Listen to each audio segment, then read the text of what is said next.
Welcome again to the S.E.M podcast. Zach Hewlett and Jack Bryce here tonight, and we are joined by our friend Clint Smith. Clint, it's so good to have you here on the podcast. What part of the world are you calling from tonight?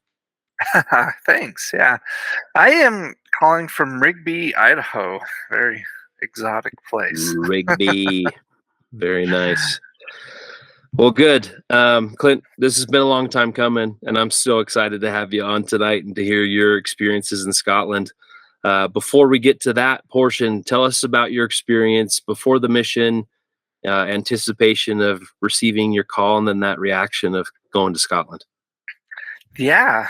So I grew up kind of between Utah and Robin, Idaho. And if you know where Robin, Idaho is, you're one of the 50 people that do know it. It's out in the middle of nowhere, but it's south of Bogatello. And anyway, I grew up as in a single parent home. My mother passed away at a very young age. And so I lived with my grandparents a lot in Idaho. And then my dad remarried, and I have to like contribute most of my activeness in the church to my stepmom. She is awesome, and anyway, so she kept me involved and active and everything, and at the time came, I'm in high school, I'm getting ready for mission, and all my friends are, getting papers in and stuff. So it's just kind of one of those things that just came naturally, especially in, a dense LDS community like we have here in Idaho. So Sure. Southeast Idaho. So anyway, yeah, it just came and I put my papers in and I got my mission call. And then I graduated high school like a month later. That was Oh my kind of goodness. surreal. So yeah, I got my mission call like a month before I graduated, and I was one of the older ones in the class, and I was like ready to move on with life. So, Nice. but no, yeah. So opening my call, like literally, like I'm driving home from school, I pick up the mail, and I get my envelope, and I drive home.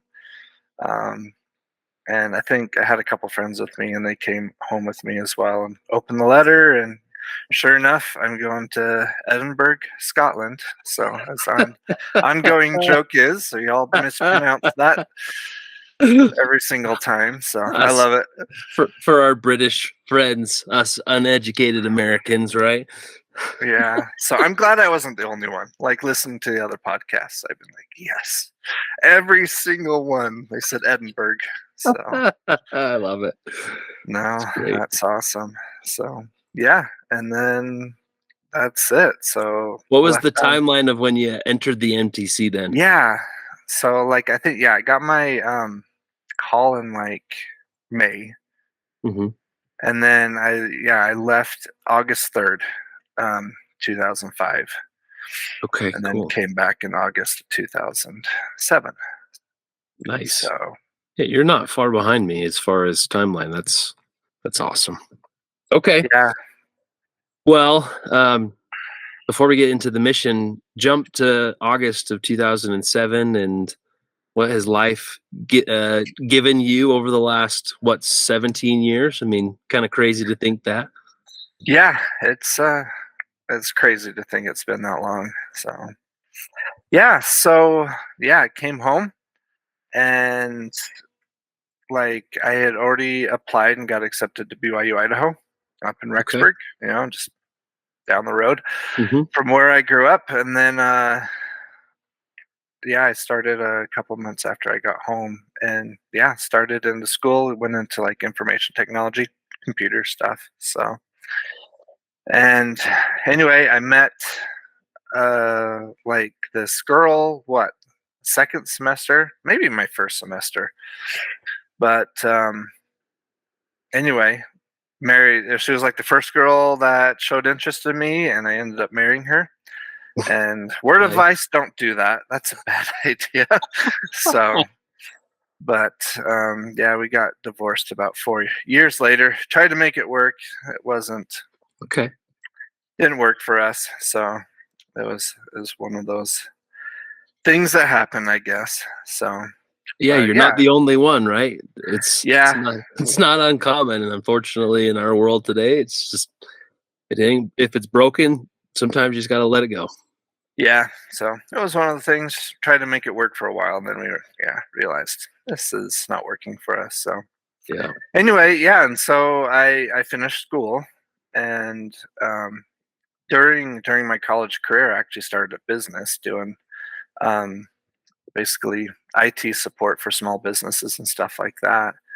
Okay. And then anyway, since I had a business like in this area where I live now, but where I went to college, and then I kind of stuck around for a while, and I moved to Rigby, and I had like no social life whatsoever since I got out of the like college scene and everything. So yep, Yeah. started an LDS dating profile, and yep, started chatting with my wife, and she's from Rigby as well, so she is from here. So Cool. we went to singles war together and ended up getting married. So that's kind of history with that one. So, but no, that was awesome. Spectacular. And then like anyway, marriage is awesome, and when you kind of get that second chance to to do it right, it's awesome. So Oh, that's cool. we we are very very happy. So yeah, Very and then I good. moved on. I started applying for jobs, and I actually started working for McAfee doing security and computer security stuff, and then even worked for Intel for a while there, um, and then I got in with a local company here in Idaho Falls, and so I've been working there for a number of years, and I do cybersecurity for them. And Wow, that's great. uh, anyway, it's like an international company, so I get to work with like people in other countries and stuff like that. So when COVID came, work from home now. I mean, welcome to my office. So I love I'm it. I'm usually in my jammies most of the time. So so working from home is awesome. So Good for you. but That's awesome. yeah, so then we got 3 kids. Nice. So I got a daughter that's 15. She's in her sophomore year, which is absolutely scaring the heck out of me right now. She gets her driver's license in a couple of weeks. So Whoa, that's a big deal, man. yeah, yeah, I yeah, I'm kind of like slow down, not like driving as well as growing up, you know. So, Oh man. Yes, but indeed. yeah, and then I got a 9-year-old son, and then I got a 4-year-old little daughter, which she scares me already. So most independent person I know, and she's 4, so the youngest out of all of us. Very cool. That sounds amazing, Clint. Yeah, Good, good, good. Well, take us back to you can start the MTC if you want to start there, or take us to Scotland and go through areas, companions, and some of your favorite memories from your experience there. yeah. So I left out of Pocatello Airport, which has got to be one of the smallest airports in the world, Yeah. and I think I was leaving from there, and there's like 5 other missionaries getting on the plane with me, and super surprised. I was like, "Wow, there's kind of a lot of us doing this." They were all going to Brazil, and so I was like, "Oh, dang it!" So I'm not going to see these guys again. But anyway, and we get on the smallest little puddle jumper, like and like there's propeller blades like out my window. I'm like, man, I'm going to die before I even get to Salt Lake. So but yeah, I flew on that tiny little airplane down to Salt Lake, and then parted ways with my Brazilian friends, and then got on a plane to Atlanta. And anyway, I'm sitting there at a layover in Atlanta, sitting at the gate, and I think it becomes like 20 minutes before the plane is supposed to leave, and I'm like, where is everybody? There's like no one at my gate. And I started looking around, and they changed the gate on me, and it was like in another terminal. Like I had to like run, Oh through the no. whole terminal to get to another side. And anyway, it was probably one of the scariest moments of my life. I'm like, I'm going to miss going on my mission just because of a stupid gate change. So, Yeah, so and to date us a little bit, no technology in our I hands. know, We no had to check phones, we had to no check the nothing. Yeah, clicker and all that stuff. I mean, and Atlanta's not a small airport by any Mm-mm. means. It is a monster. Yeah, Man, right. So, and that's then funny. yeah, so I get it to the gate, and then I notice there's another guy there in a suit, and he's like, "Oh, this has got to be another missionary." His back is towards me, and he's got like I don't know, like a teriyaki bowl or something. He's sitting here eating. And I come around and I notice he's got a tag. I'm like, "Oh, hey, we're going to the England MTC," and he's like, I don't know. I hardly got any words out of him. He like would give me one word answers. He seemed like annoyed that he was there, and I was like, man, I am like scared. I'm not home. I'm going to another country. I'm terrified, and then I just want someone to like, confirm going to the right place. It was Elder Bockelt, and so that was my first impression of him. Is that he was just kind of nonchalant, like, just, That's fine. pretty funny because that's not really him. He must have been tired and grumpy that day, I guess. Must have. So it was kind of funny. So, but yeah. So yeah, I ended up going to the MTC, and I think they forgot to pick us up. We like waited at the airport forever, and then I think we had like a packet, and there's a phone number on it. We called it, and it was the MTC. And I think they were thinking we were on a different flight or something. So they had to send someone over like right away to come get us. I think I think Petty was there, and there was a couple others going Mhm. to Ireland and stuff too. So, but no, England MTC was awesome. That's kind of a thrill to kind of go and do that. All my friends are going down to Provo, and here I am. I'm already out of country. That's right. So, but we had a big group. I think we had 56 missionaries in our group. That's And so, amazing. What a group. yeah.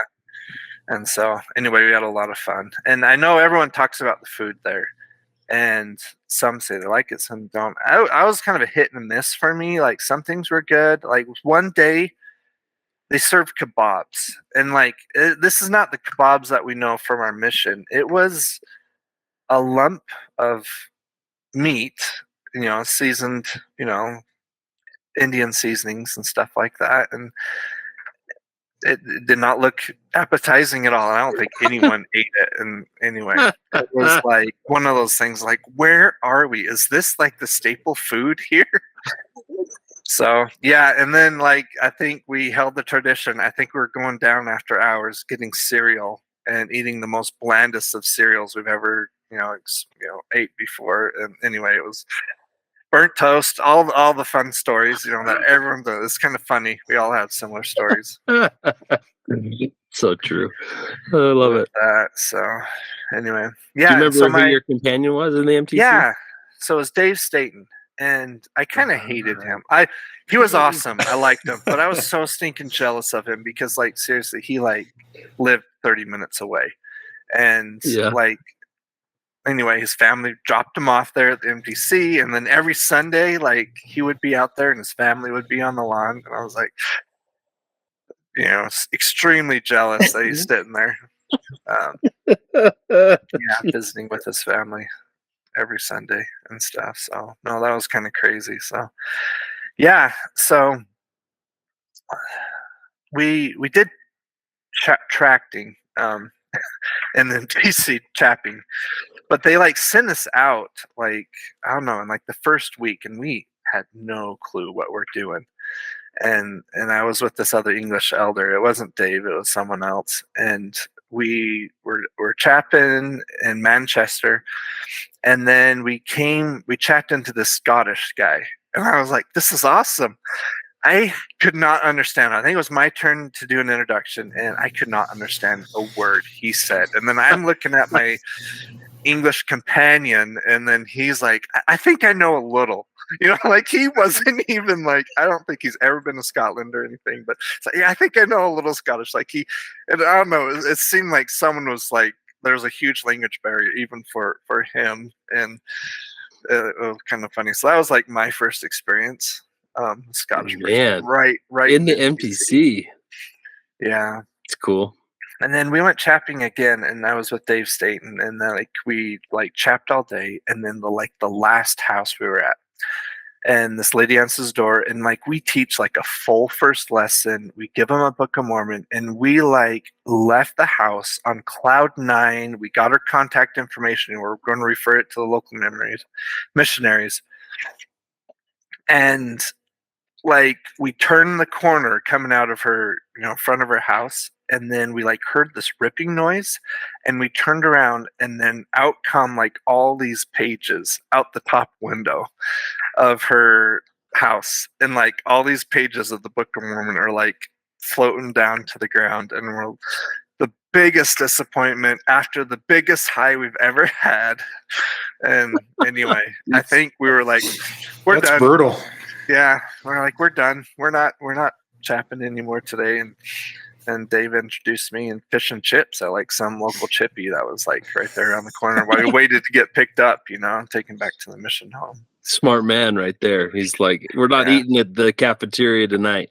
Yeah, so that was awesome. So Very so good. I had a very, very unique MTC experience. So the first time we went to the temple, I was putting my socks on, and I don't know what really happened. This pain like went up through my leg and up into my back, and it was the most miserable pain I've ever been in. I had no clue what happened to me, and I was just really trying to tough it out. And then we went in and sat down, and anyway, session started and everything, and then I was like tears, pain going on, and I walked out. I had to walk out of the temple, and I walked out alone. It was dark, and I had to like tell him, "You got to let me out," type of thing.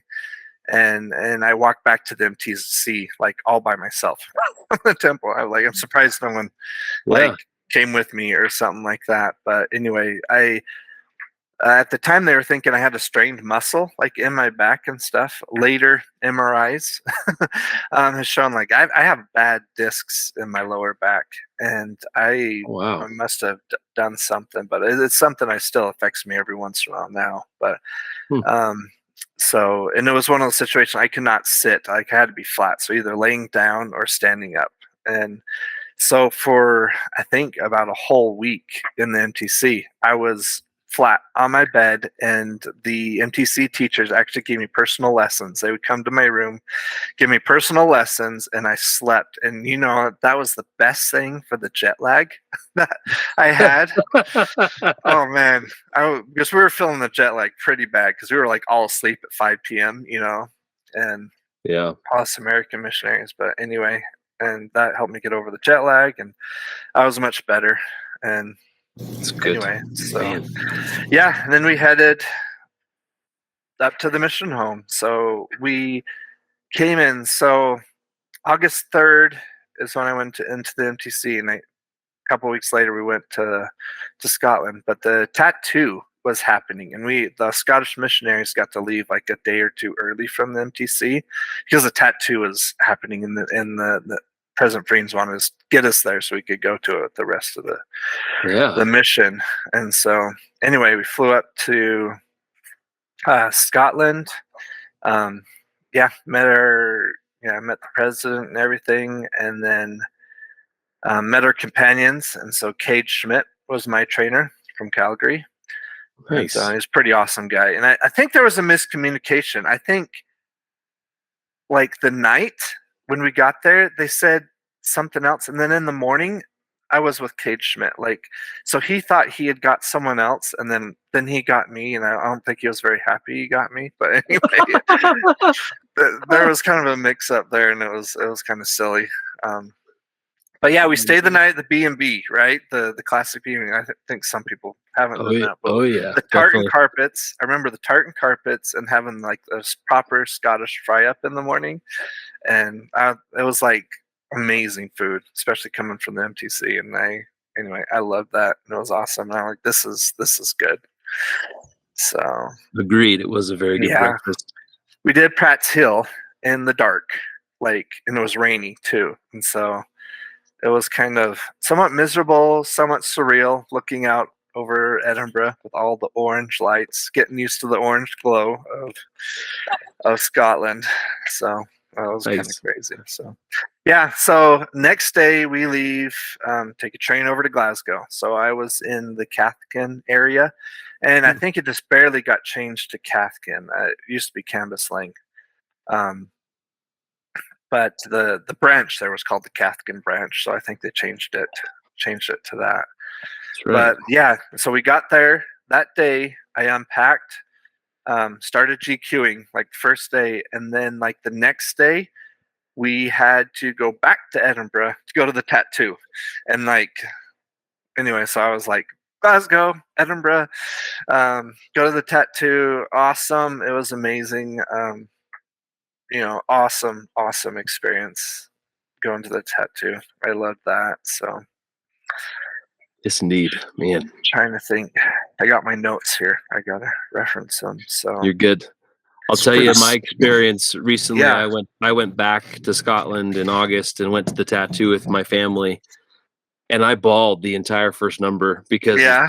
just the pipes and drums playing the Uh, familiar tunes. I could not contain myself. How much joy there was hearing the beautiful melodies and being where I was. Like I was overwhelmed with the fact that I was there there. experiencing it, and Yeah. it is one of the coolest experiences for anyone listening.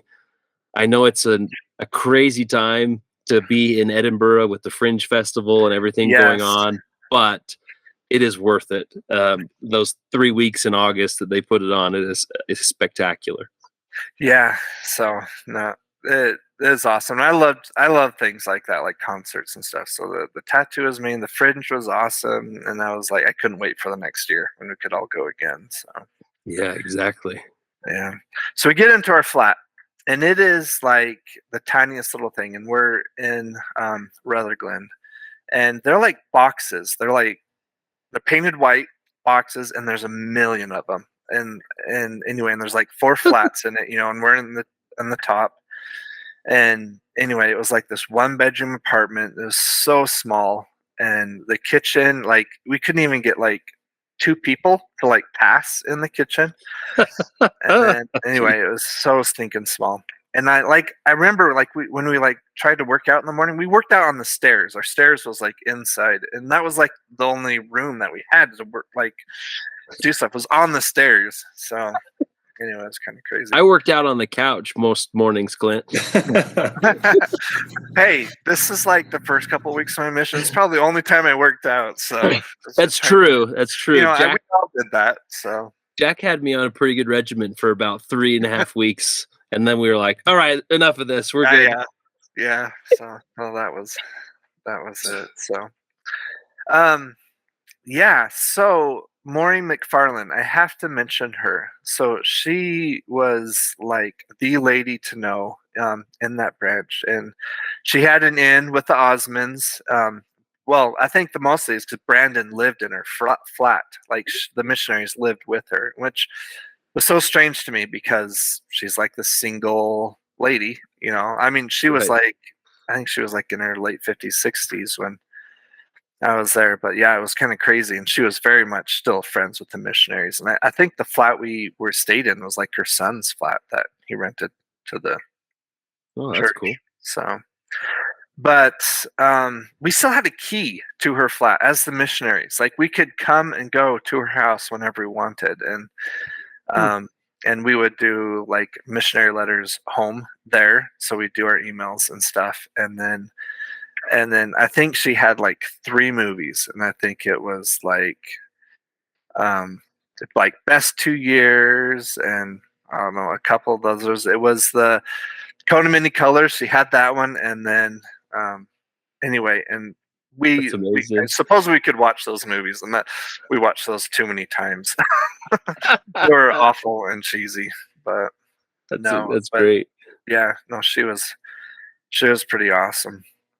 So Um, our district leaders was Elder Howe and Bierko, and I think you had a podcast recently, and you were asking if Bierko and Howe were together, and they were our district leaders Okay. at the time. And so, and yeah, Cool. and Howe had his little Gumby that had to be in every single picture that he took, and then I think Bierko tried to do the same thing. He had one. I think Spencer Streeter, he also tried. I mean, there was like this trend going. You have to have like this little toy or something in every single picture. And anyway, it was a trend that I did not Oh get my on, gosh. but it was stinking funny. So I laugh all the time because I have several photos that I was in with Trevin, and it is always just the most subtle of like he would hold his lapels, but Gumby is in his hand, yeah, like sticking yep, out of the lapel. Or he'd bring him on P days when we go play soccer, and he'd have Gumby like in his hand while we're taking zone photographs. And I'm like, is this like there's had to be something about it. We got to get Trevin on here and ask him about what the yes, I would. significance of that was because man, I would love to hear that from his mouth. No, I would. He helped me a lot, like as a greenie, and he was awesome. He's just outgoing, friendly. He was awesome. But yeah, I would love to hear from him. But yeah, and I think I have like a district picture, and I think Bierko had Gumby in his mouth, and it's like sticking out of his mouth sideways. And I'm like, dude, like everyone, that's been everywhere. Don't put that in your mouth. And anyway, it was. Everywhere, I literally. cringe every time I see that picture. Oh, jeez. So, That's very Daniel Bierka, though, oh yeah, to yeah, to be the one who has Gumby in his mouth, of course. yeah. So funny. Yeah. So 3, 4 days in the area, and we're heading somewhere, and we're on the bus, and I'm like staring out the window. You know, you're just like leaning to the side, staring out the window. Well, oh, and that was the thing. We don't sit by each other on the bus, right? Like we have to sit separately. It was weird for us to sit together, so we had to pick different spots. Right. So I'm doing this. I think Cage is back here somewhere, and he comes up to a stop, and he walks by, and I didn't see him, and he got off the bus, and and it's the left side, so he literally got off the side of the bus. I was looking out the window. I was totally dazed. And I'm probably, leaning against the window doing this thing, and he's probably turning around like, what the heck? Where is he? While the bus is driving, I think he looks up and sees my head against the window, and I'm just doing this thing, And I could just, I don't know, picture in my mind him like, what the flip is happening? Like, why is he not with me? So anyway, I'm doing this thing, and then like 2 stops later, I'm like, where the heck is my companion? So I'm like, he is not on this bus, and I'm like full on panic, and so I'm like, I just got to get off. He's got to have gotten off, and so I just get off the bus, and I start heading back. But like the bus took turns. I'm totally not familiar. No cell phone. I'm like, I am lost. I have no clue where I am on this planet, and no way to know how to get back to where I should be. And so, like, I was anyway Oh, walking, yeah, so funny. walking backwards, down the road. Hopefully, I'm going the same way, and then I see him like blocks away, and you could see like he finally found me, and you could see the relief, but you can tell like he was mad, like he was not happy that I was like that.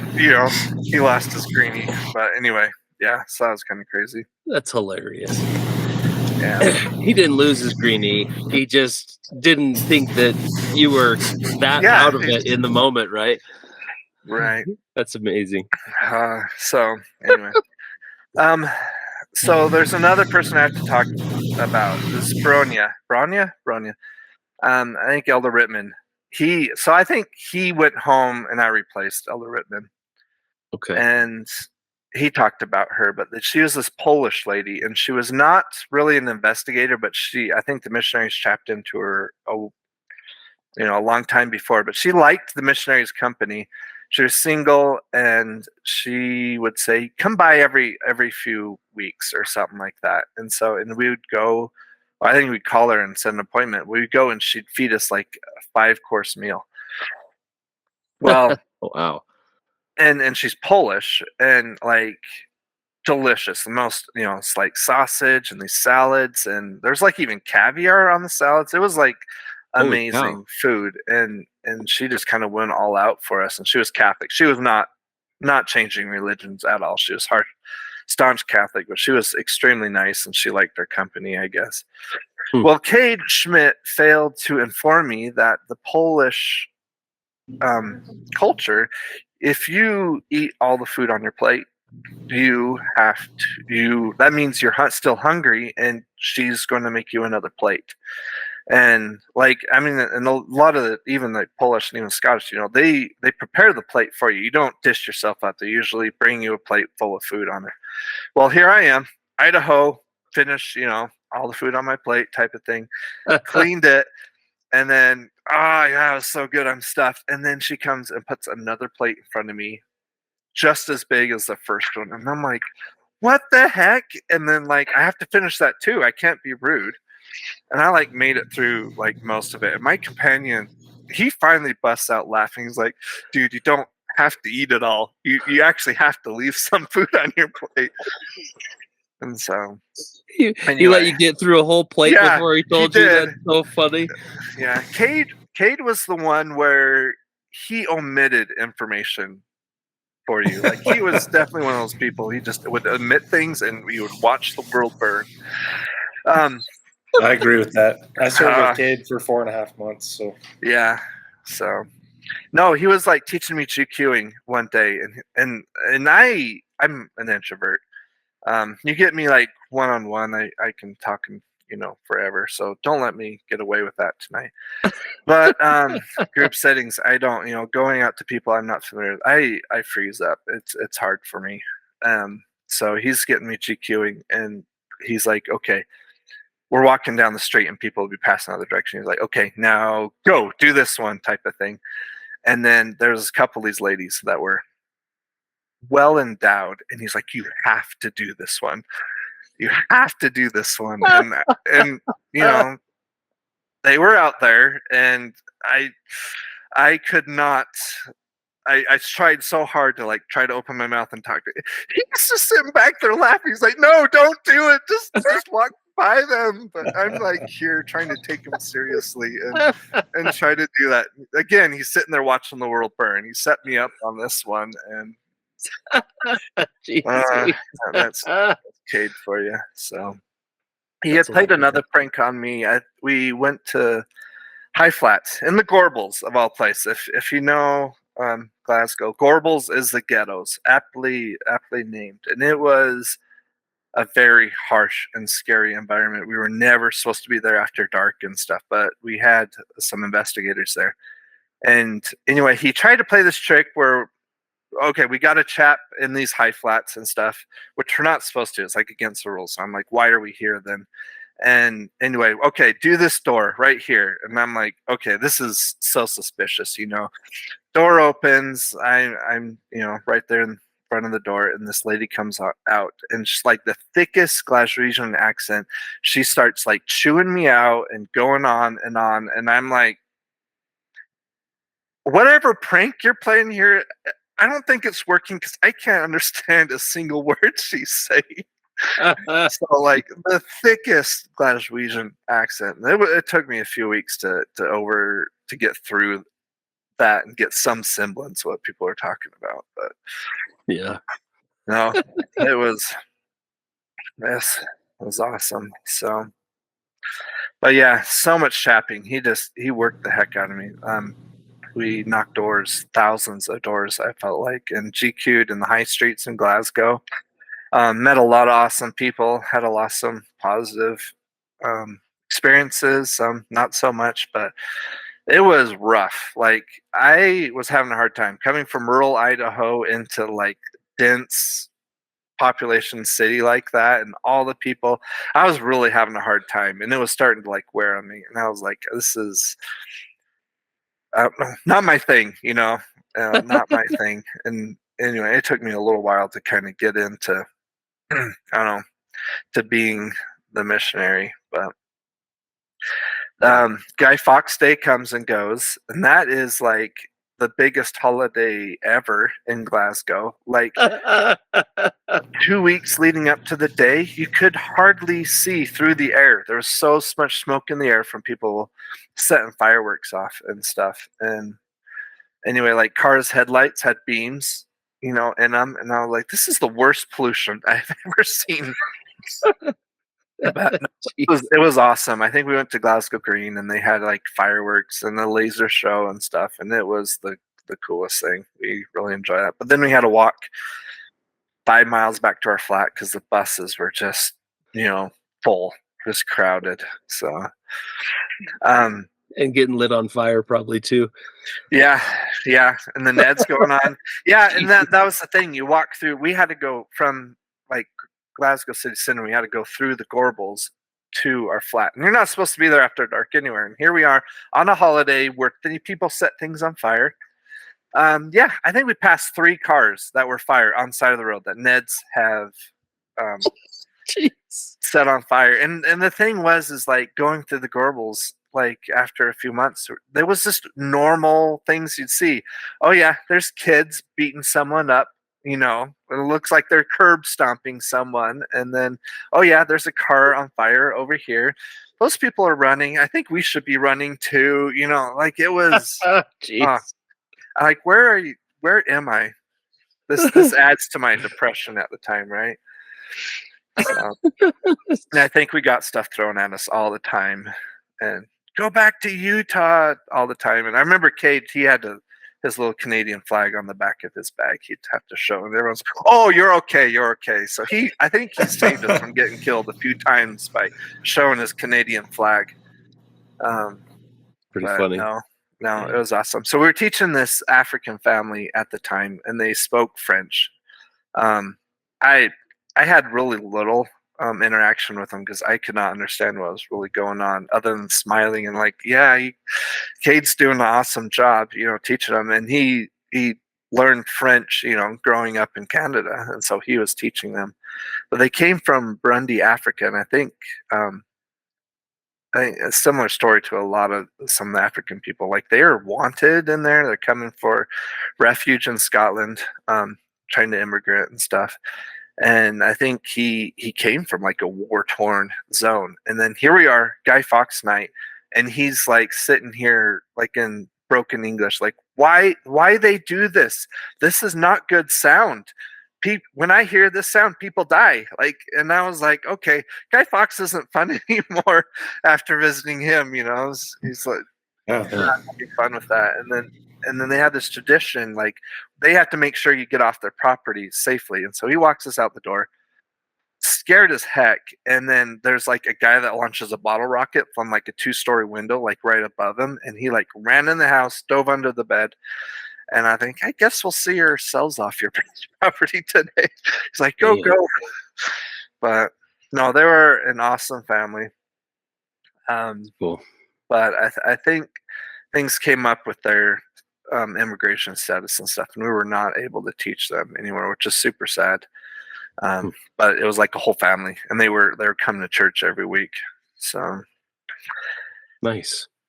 Yeah, trying to think. Yeah, we had that zone activity. We did the paintballs, and we all got these like cheap paintball guns. And you were at the paintball activity? Yes, paintball activity. And the thing is like those paintball guns, they're spring loaded, right? And they wouldn't break. They would just hit you and hurt like heck. And we went off. Fight. Yeah, and then we went off. Like I took a train to somewhere. I don't know, and got off and went back into these woods. And I think like all of us got torn up by like the weeds and the growth and stuff there. But it was awesome. So they probably had a few blackberry bushes and some brambles that just ripped the shreds out of you. And nobody took 2 thoughts about that before we walked into the woods in Scotland. No, so no. But it was fun. We'll blame Brian Bear for that. Yes. So yeah, Brian Bear and was it Farnsworth? Farnsworth, yes. They were our zone leaders there. And they were awesome. I love those guys. Brian Bear, he helped me through some of my sadness going on there with being in the mission and kind of a depressing area like that. And Anyway, he shared a few scriptures with me on transfers and stuff like that. So I owe him some. He introduced some happiness into my life, that Brian Bear. So he was a awesome guy. He was hilarious. So I think once we stayed at their flat, and then we decided, I think we went coming from something, and I think there was like 6 of us that were staying in the zone leader's flat. And I love driving, and I hadn't driven yet, and we needed to get some stuff for breakfast. And so I'm like, I would love to drive a car. And so he's like, yeah, come on.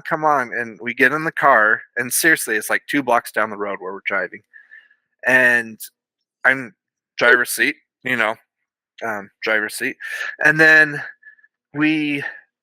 I like go up the road. And the thing is, it's hard getting used to the car being on the other side of you, and you're getting like way too close. I like drive these 2 blocks, and we got there, and I remember him turning to me and was like, Elder Smith, I love you, but I think I'm going to be driving back.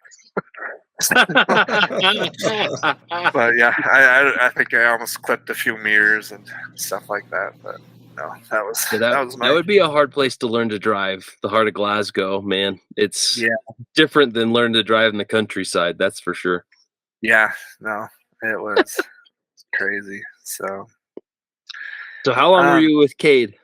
So I was with him for like 2 transfers, so 3 months. And then after that, he headed off, and I got Spencer Streeter, which was awesome. Like, he was a pretty cool guy. He's from Utah. Very talkative.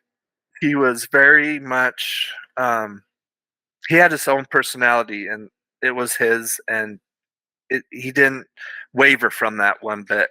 And so he had his ways. And I remember him coming in the flat, and he's like, why do we have 1,000 plastic bags in here? Why do we have like 50 empty water bottles in here? And he was kind of a clean freak. And I'm like, I don't know, it was kind of fun. It was here when I got here, missionaries just collect stuff.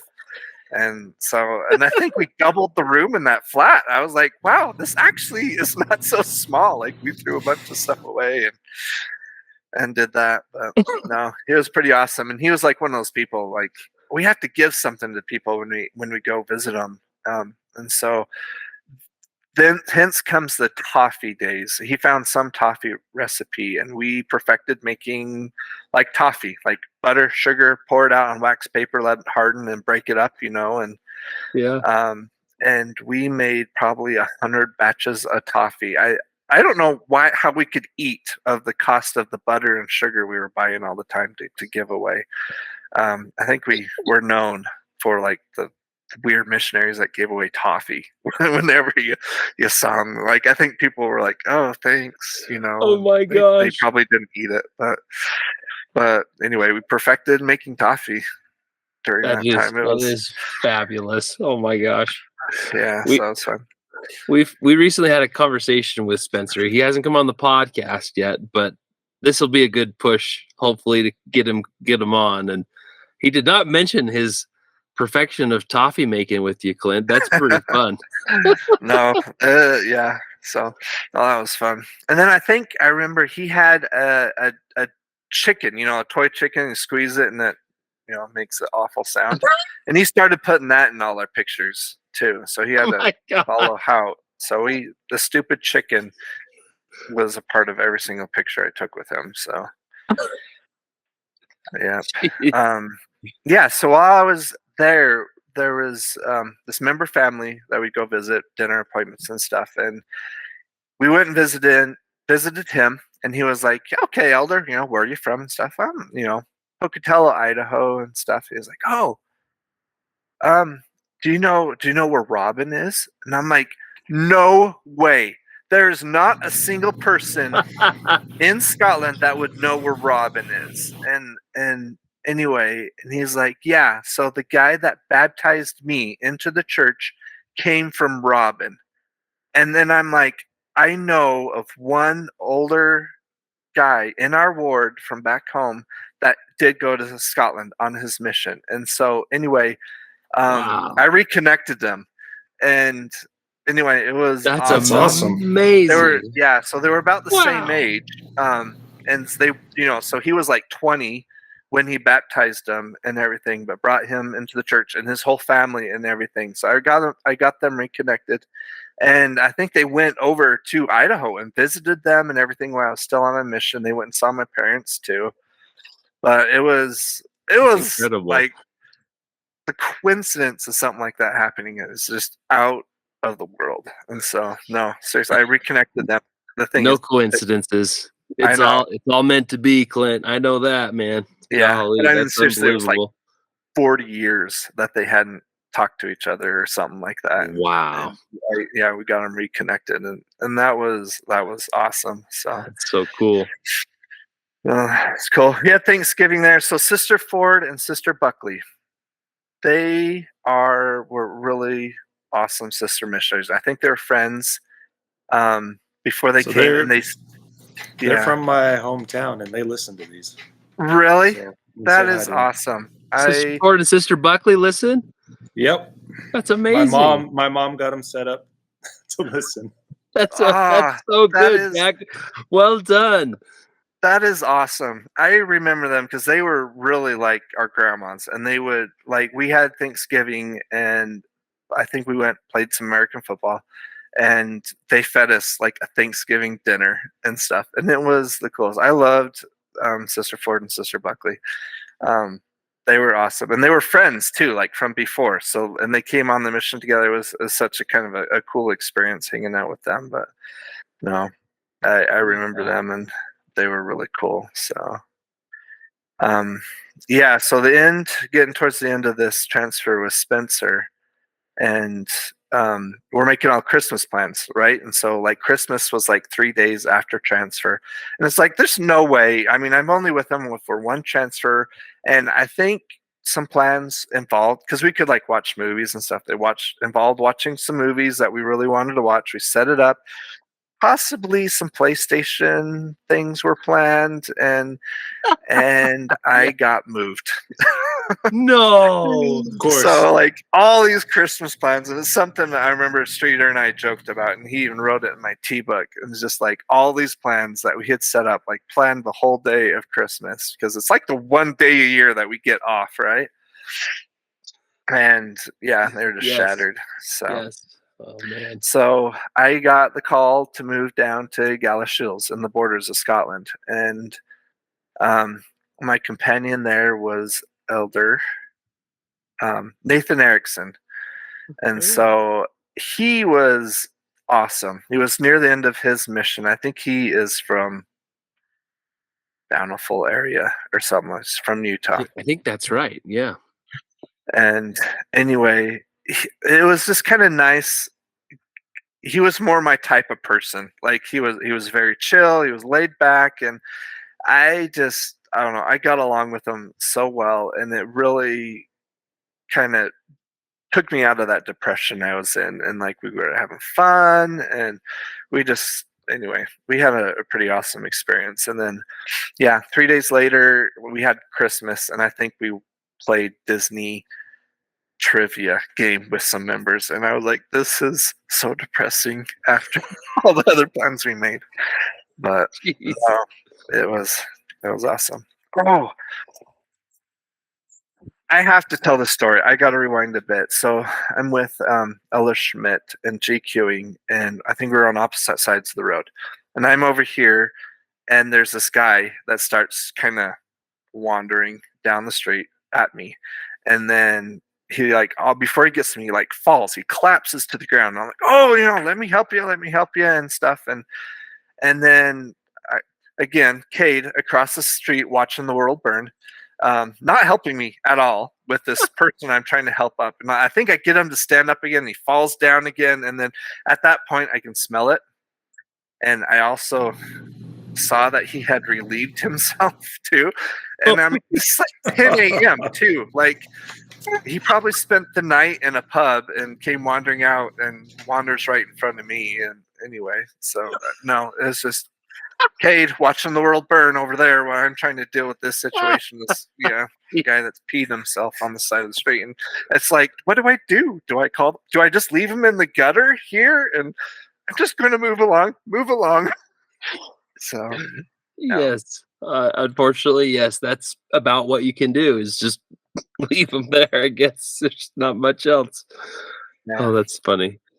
So back to Gal Shields. So we get a car, and it's awesome. So I think Nate, I think he goes by Nate. He was working on his driver's license. So he's past the year mark. So he wasn't supposed to be driving, but I think he had a provisional and he was working on his driver's license. So, and I think he came from a little more well-off family. And so he was going through the testing and stuff to get his driver's license. And so I didn't drive a whole lot at the beginning because he was going through his practice period and stuff. But car was awesome, and we're out in the country. We had this huge flat, it's such a huge contrast from my first area. Like, we had 2 levels, and we were like the second and third level. You had to get stairs to get in our flat, and then in our flat you could go up another set of stairs to the bedrooms upstairs. But anyway, and like the building was like 100 years old, made out of stone.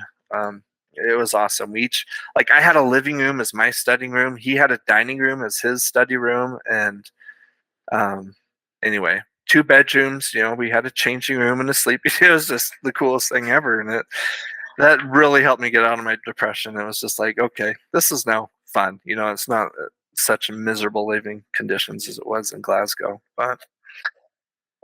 We had a broken shower. We never had a shower the whole time I was there. We had to take a tub every single day. Oh my word.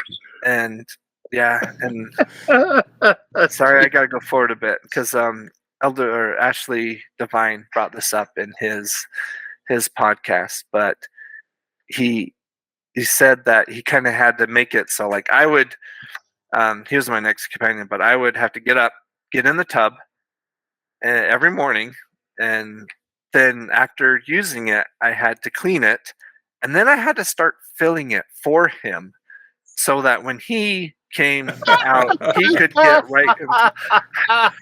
Why did I not say no to this? Like, anyway, It's because Ashley's a prima donna. That's why. Exactly. That is it. That's one commonality all 3 of us have is we all serve with Ashley, and we can all attest to the fact that that's totally Ashley's personality. Oh, totally was. So here I am drawing the gentleman a tub every morning, and oh man. Yeah, draw me a bath, Elder Smith. Yeah, that's exactly what it was. Goodness. Sweet. It's so funny. Oh.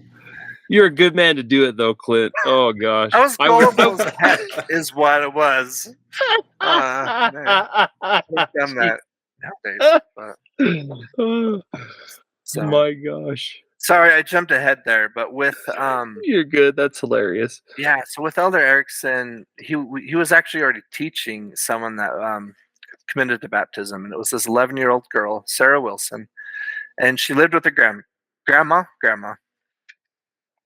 along with her siblings and stuff. And so, and her grandma was very active in the church and stuff. And so, anyway, we taught her, and anyway, Nate baptized her, and it was awesome. First baptism, second area in my mission, and anyway, things were kind of going great there. And so, again, a lot better spirits. I kind of got over that depression I had at the beginning of the mission, and I felt a lot better. Kind of felt like I came into my own, confident as a missionary and stuff. So, but yeah, little branch. I think there was like 20, 25 people there every week, and I loved branches. They were just the coolest, and everyone was so close knit, and everyone wanted to see the elders at least once a week. And so there's a lot of time that we spent, and I think, like, I swear we spent the whole time there, like, moving a fridge from here to there, or painting someone's house, or moving someone, or like, there was just, we were helping people out all the time, and I felt like there was, anyway, so many things going. So, oh yeah, so for this baptism with Sarah, the mission home made the the programs for it, right? And I think we called into the mission home, laid out all the information and stuff like that. We get the program. I swear there was like 20 misspelled words in this, and like we're like, nope, we just threw them away. And then a member made them for us. He printed off a bunch of announcements for us, but I was like, I am never ordering program announcements for baptism ever again from the mission home. I don't remember that really a thing? I don't remember doing that. See, and I don't think we ever did it again. And I don't remember ever doing that. But I mean, I think Nate was like, "Oh yeah, just call up the mission home," and I did it. I remember it. And he's just call them up, tell them you need some programs, and it was totally a thing. I talked to whoever the office elder was at the time, and he just, we just went down the list and told them all the names and everything. I even went over the spellings for them. Yeah, it was rubbish. It was awful. So no, it was kind of funny. Mission home let us down on that one. So yeah, so funny. No, it was cool. Elder Erickson ended up getting his driver's license, and he passed it the first time, and I'm riding in the back seat while he has to go and do all things. So he did an awesome job. Got his driver's license, and he was like, I'm getting my driver's license because I want to be in a driving area for the rest of my mission. If I get my driver's license, they'll always put me in a car area. And I was like, okay, go for it, And I think I got my provisional. I was practicing driving. I was going through the testing and stuff because I was like, I kind of like the idea of that, So I have a provisional British driver's license. And then moves came, and he got moved to Knightswood or something like that. He got the rest of his mission bus, like public transportation. He seriously got his driver's license, which I'm sure he paid like $500 for, of his own money for it, and then used it for 2 weeks, and the rest of his mission, like, he was in public transportation. So no, it was I would imagine that if he was, ever on exchanges, they'd make sure he went to the driving areas if he had that for, a couple days. Yeah.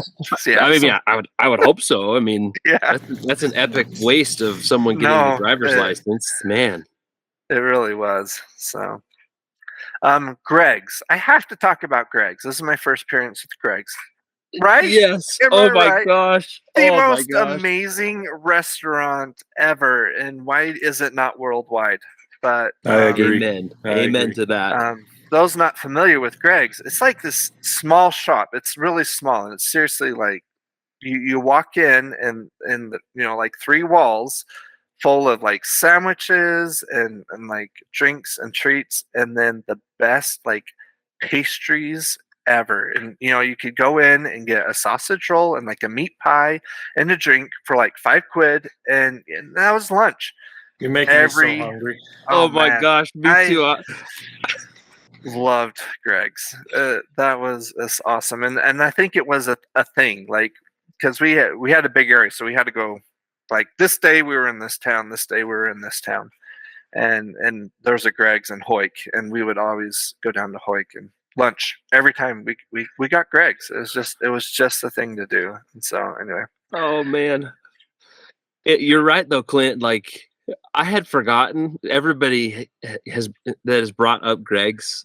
Like, you don't remember how amazing it is until you've had it again.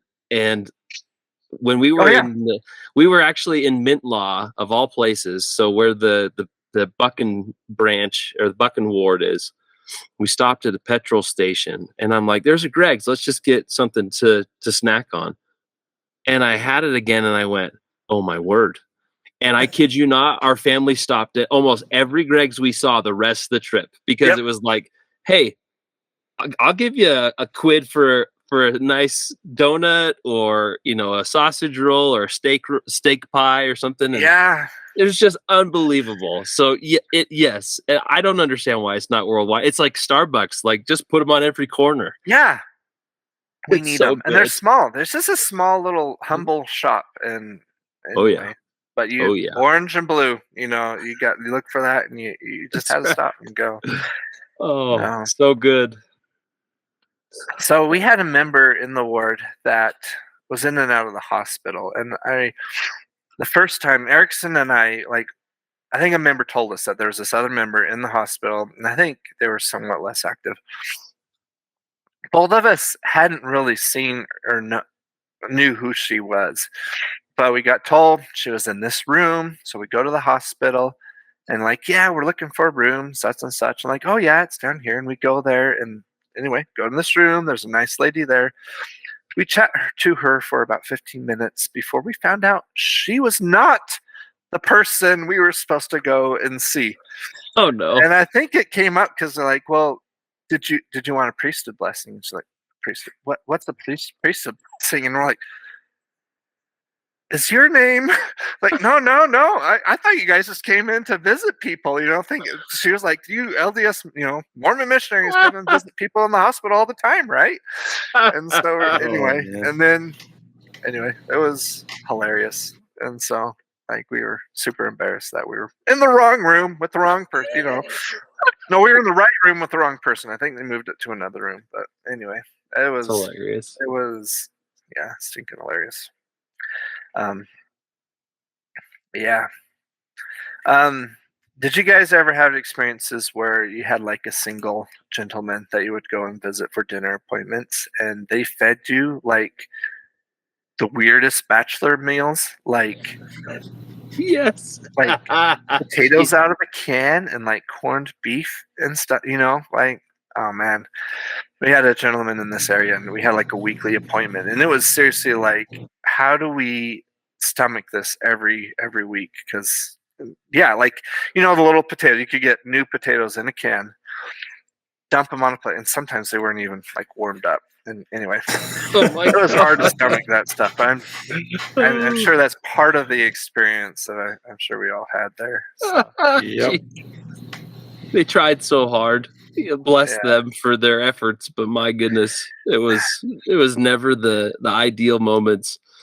Yeah, and I think those are the meals that I had the hardest time stomaching, where just kind of things that people would pour out of a can and eat. And I think that's that's Britain for you. They like their food out of a can. So although true. Beans on toast, that's a good one. I always like beans. Yes, beans on toast is a staple. Oh my gosh.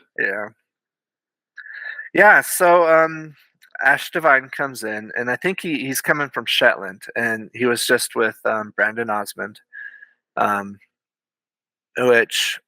Going back to Cathkin, we actually I was part of the choir and the missionaries that were part of the Donny Osmond fireside. Donny Osmond came over and did a fireside, and I think half the people in Glasgow were at the stake center there for it. But anyway, I actually got to meet Ashley Devine and Brandon and Donny Osmond and his wife and everything there and chat with them for a bit, which was kind of cool. Having that experience, and it's because I was with Morley McFarland who had it in with them, and so anyway, so that was kind of a fun experience. So anyway, now Ash is coming down off the island with Brandon Osmond and gets sent. I mean, from Shetland, right? The furthest. Oh, look, the furthest North Island there, clear down to the borders. Here, the furthest you could ever go. And I think he really enjoyed it. But there's one thing he mentioned in his podcast. He's like, I don't know if Clint was just quiet or he didn't like me or what. I was quiet. I'm sorry. I'm an extrovert, and so not introvert. And and anyway, and he talked about the typewriter. So I don't know how we got a typewriter.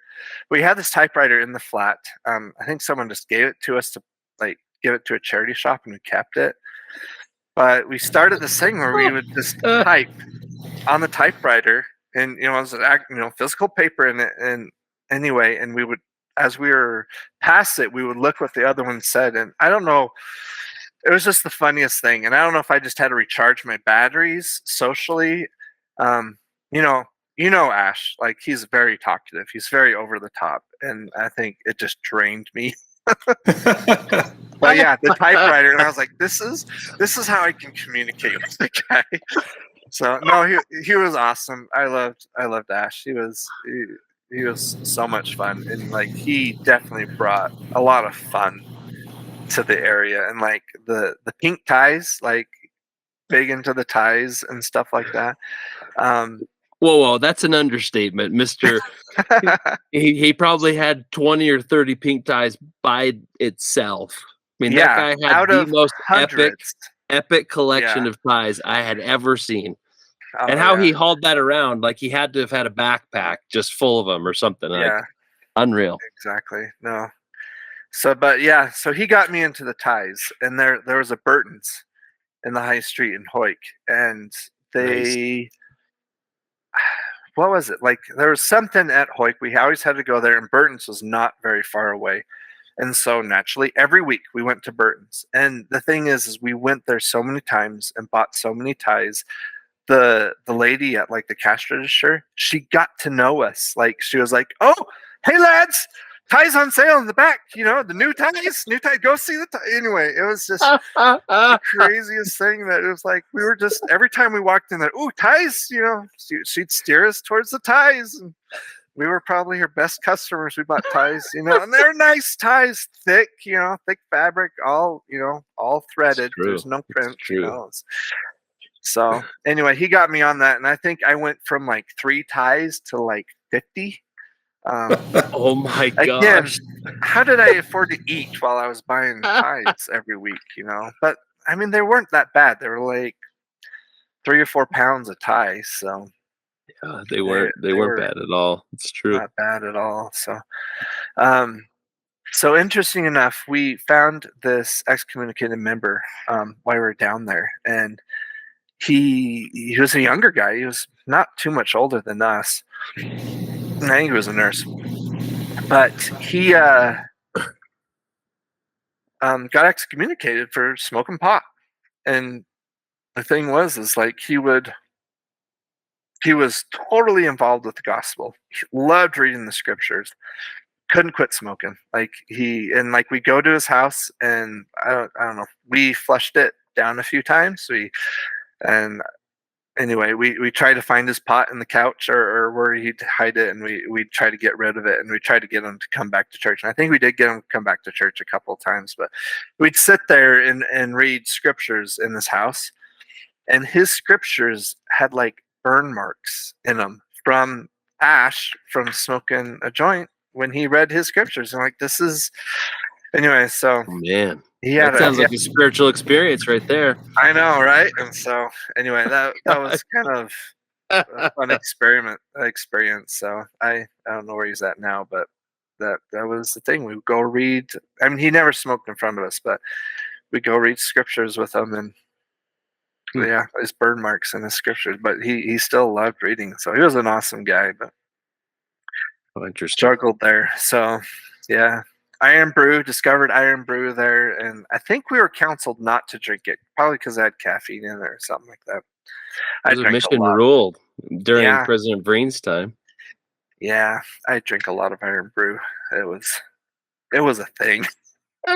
I was like, okay, this stuff is actually pretty good, and it definitely has an acquired taste. It is not. Yeah, it's a weird substance. Anyway, it's good. It's good. So yeah, there you go. Yeah. Yeah, and I think Cash mentioned this too, but we taught an 8-year-old kid in the Lord, just one of the primary kids, and before he got baptized. So, and it was an awesome experience. The family was awesome and everything. So we really liked hanging out with them. And yeah, so the go to baptize him, right? And we're there getting the font ready. We have to like remove these floor planks, right? Because it's in the floor. No hot water. Absolutely no hot water. We can turn the cold water on, but no hot water. And we're like, I don't know, 5 hours away from the baptism. And anyway, and I don't know, we couldn't fix it or whatever. So here we are,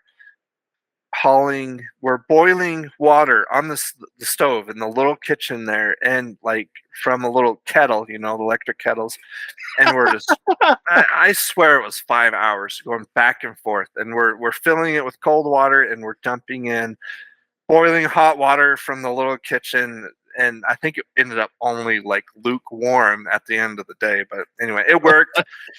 We got him baptized, but yeah, it was awesome. So no, we had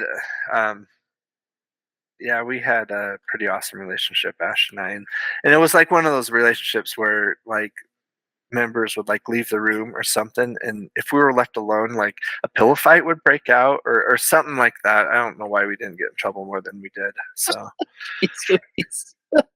but yeah, and then we had in our flat we had like a fireplace, and above it were like these swords, metal swords. They weren't sharp, but yeah, we played with swords and knives and stuff way too much. So no, that was fun. So Jack, you shook your head. Did you see those in that flat? Yeah, my district leaders were in Selkirk when in my first area, so we'd stay there on Sunday nights before district meeting in Edinburgh the next morning. So yeah, I have played with. That's awesome. Well. That's awesome. Yeah, and the thing was, they were metal, but you could see that they were all dinged up already. I'm like, this is not the first time missionaries have played with these swords. But they were on the wall through this mount, where they were coming through like this, and of course you can pull them out. And...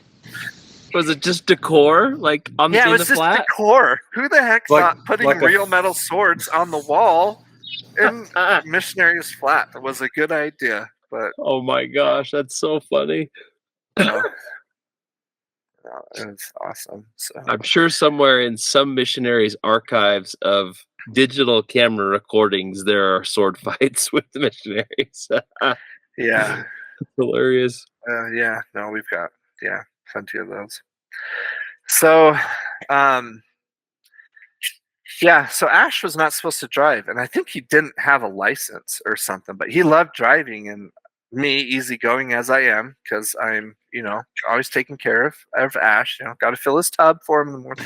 Got to let him drive when he wants to drive. And I think we were on our way home. That's because he had just crashed the car in Shetland. That's what it was. Yes, and so he was not. He nearly killed him and Ren Hardy.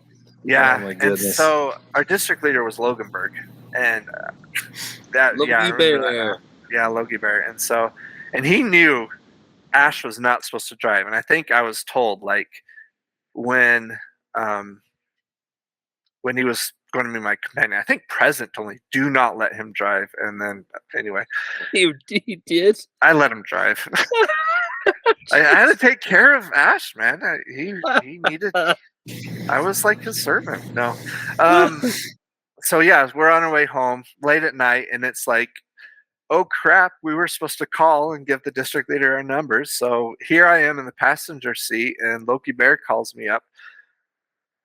And then it was like, how did that go? But I answered the phone, and I answered it way too quick. I should have handed it to Ash, who was in the driver's seat. But you're not supposed to be talking on the phone, right? It's illegal. So I just answer it. And he's like, what are you doing, Elgin? You don't sound like you're in your flat. I'm like, oh, we're driving home for a member dinner appointment on Sunday when we were a little late. He's like, why are you talking on the phone, Elder Smith? And I'm like, oh crap. He's like, is Elder Divine driving the car? And I'm like, yes, he is. Pull over right now. So no, we got caught. So no, and anyway, it was an awesome area. It was beautiful. A lot of William Wallace stuff down there, and anyway, a lot of cool. Anyway, I loved that area. It was awesome. When we whitewashed out, and I think I had a hard time leaving that branch. Like I was, like members were crying. I was crying. Everyone was crying when we were leaving, and we were, kind of doing our rounds of saying goodbye to everybody. And anyway, I had a hard time. It was like leaving home all over again, maybe even worse. Like I had a really hard time. It didn't help that my next area was Knightswood, back to Glasgow, downtown Glasgow. And the thing was, this Knightswood area was my district leader's area when I was in Cathkin. And so I had been to that flat, and I was like, I don't like that flat again. And anyway, I had a really bad taste in my mouth again going back to Glasgow. So, and anyway, I go to the Glasgow Grand Central Station. I meet my companion. So it was Brent Littlefield. It was his last 6 weeks. He was going home in 6 weeks. So I already knew I was only going to be with him for 6 weeks. And anyway, again, an amazing companionship. Like, it was awesome. I loved serving with Littlefield. We had a ton of fun. And funny enough, so I'm meeting him in the train station, and he's like, "Okay, we're whitewashing in. Here's our flat." And I think we were in a different. Well, back up, yeah. And so, and anyway, I think we had the address of the flat and stuff. And then he pulls out our phone, scrolls through it, and calls someone in it, and is like, "Hey," I think it was Mary, "can you come pick us up and take us to our flat?" And I'm like, "What? We're whitewashing in, and you know people?" Well, it was this greenie area. He had come back to his greenie area for his last transfer. And so it was just crazy that he calls someone up to come pick us up. We didn't have to, get on a bus and everything. That's pretty cool. No, it was awesome. And it was an old investigator, and I don't think she saw the missionary since he left. But sure enough, we go to her house, there's a picture of Brent on her wall of all places. So anyway, that was kind of silly. I think she thought he was pretty cool. But anyway, so he hung out with them a bit. So that's amazing. So it was kind of funny. So it was kind of a nostalgic trip for him and everything. But yeah, he was chunky as heck. So we're in the Glasgow ward, and there's 2 sets of missionaries. First time going to a ward. I was in branches, 2 branches now. There's 150 people in this ward. I'm like, I think it's bigger than my current ward in Idaho. But anyway, so it's kind of cool because we socialize with other missionaries a lot again. I didn't get that much in the borders, because you're kind of away from everyone. But yeah, let's see. Can you confirm that Brent had been reading Harry Potter at that point in his chunkiness? Yeah, I'm trying to remember if we were both reading Harry Potter at that point. I think we were both reading Harry Potter because I think the 6th book came out and we hadn't. Anyway, we were at a charity shop, and anyway, I think we were stocking books on the shelf, and there was a 6th book of Harry Potter. It was £3. We bought it and read it. Yep. So I think it took us. I don't know. Yeah. We read it fast, so it didn't distract us. We read it in 3 or 4 days, I think. So yeah. Oh my gosh! When he told me that, I just laughed so hard because it had to happen after I served with him. That book had come out, and again, I hadn't been into the Harry Potter books at that point in time, nor did I even think about where I was in consideration to that story and everything. But man, to hear him share that on his podcast was one of my favorite memories of talking with him, because I had no idea he was such a big fan. I would have loved to have talked to him about it. Yeah, that's funny. No, yeah, I had read all the books up to the point where I left on my mission, and then the 6th book came out, and anyway, and I remember being a huge thing too, because on the the programmable street signs, I think there was a news article that someone put Dumbledore dies. I'm sorry, it's a spoiler, but it's been 18 years, guys, so I hope it's not a spoiler to anyone. Dumbledore dies on the street sign, I think in Glasgow, and I remember that, and it made the news, and I hadn't read the book yet, and anyway, spoiled it for everyone. And anyway, so yeah, we read the book. And, yeah, probably not my best missionary experience, but it was fun.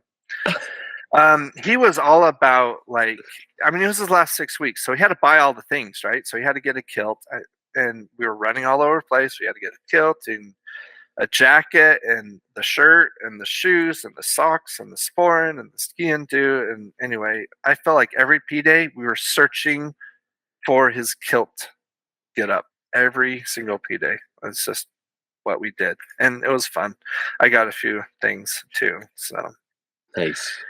But yeah, and I think I'm trying to remember who we were with. I think it was Elder McBride, who I came out with. He was in my group.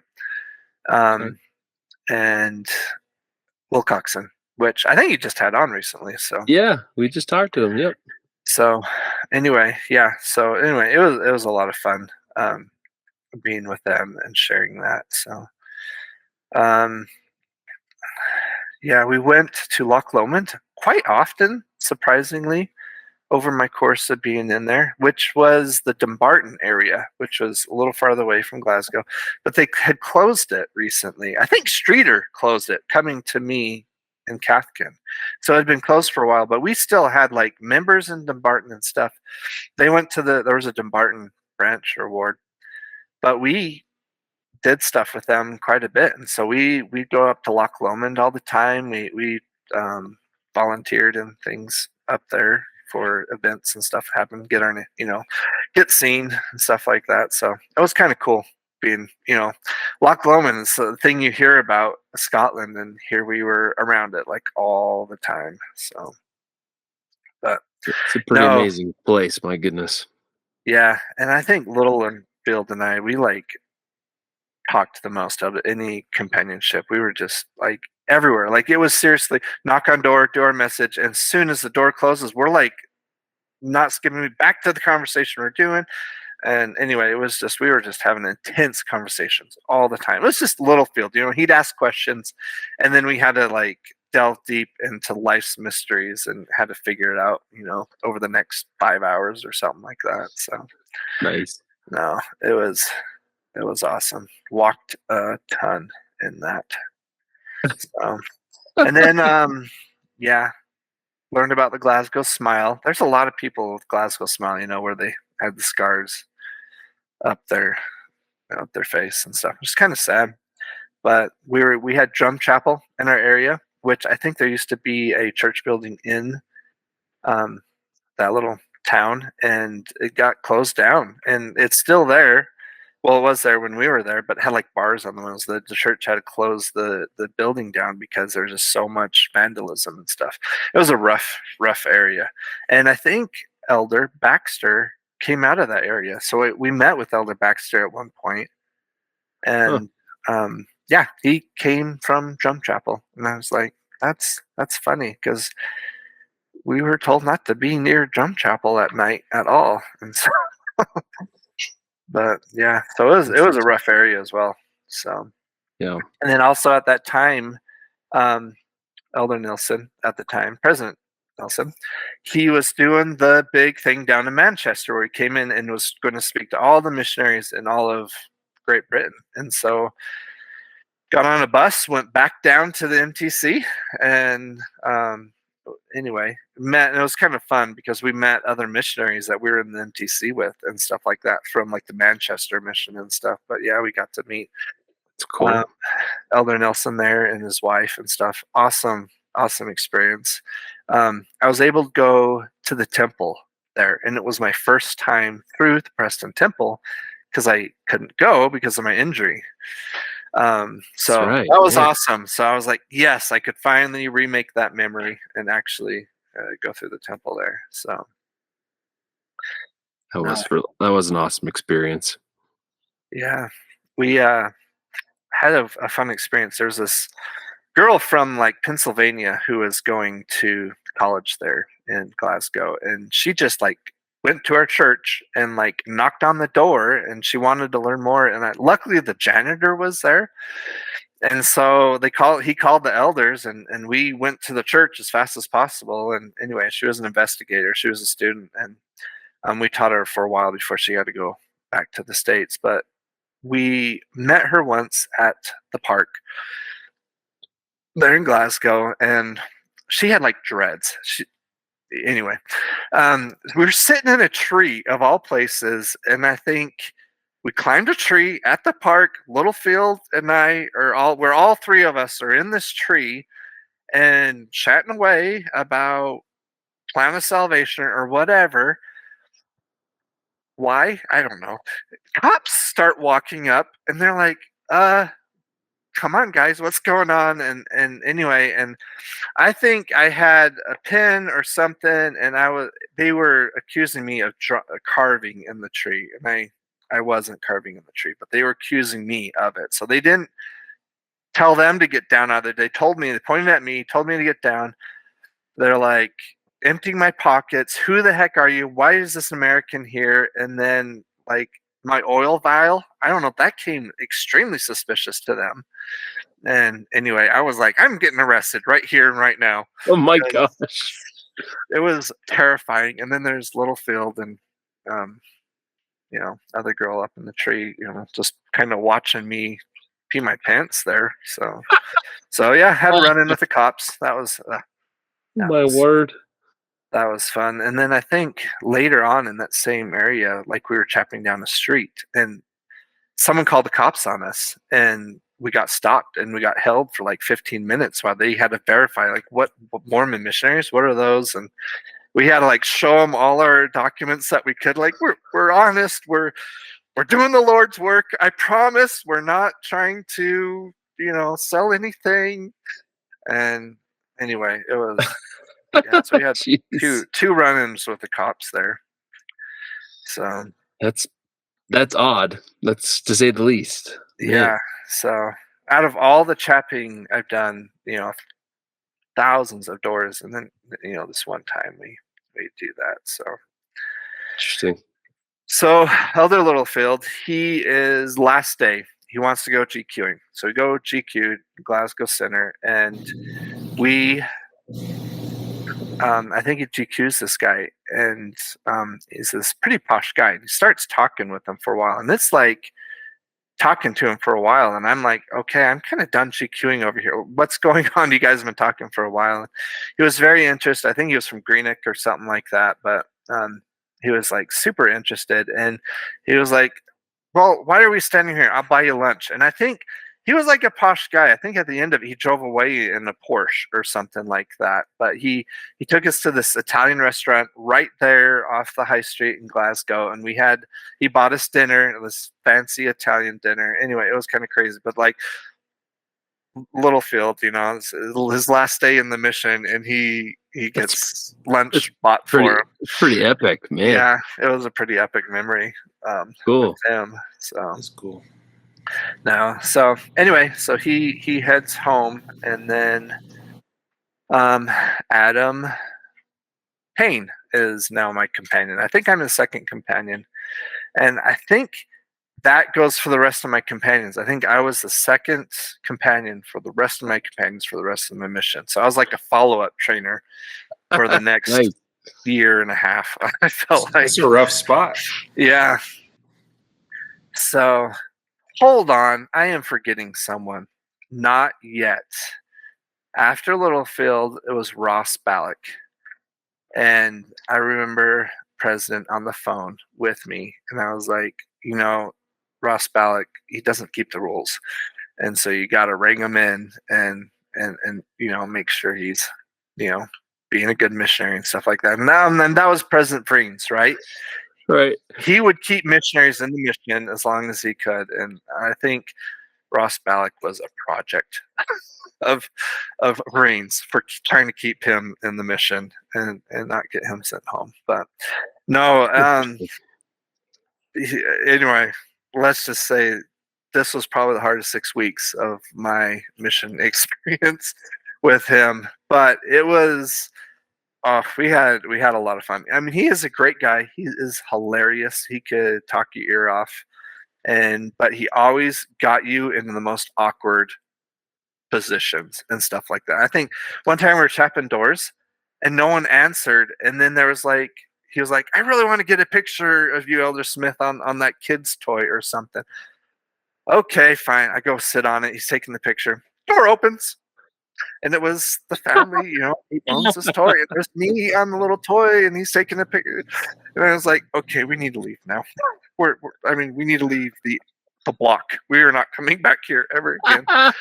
And that's not the only time. I'll have to spare you some of the other ones, but I don't know how, but he always got us in the most awkward of positions.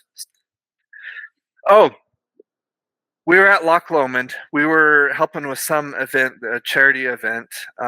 They were doing some boat racing on the lake, and Ballack and I are going around with donations. I think we're selling some sort of pamphlet, and some people could make donations, and going through the crowd. And of course, there's this couple away from the crowd, over in the grass, and Ross is like, we need to go over there.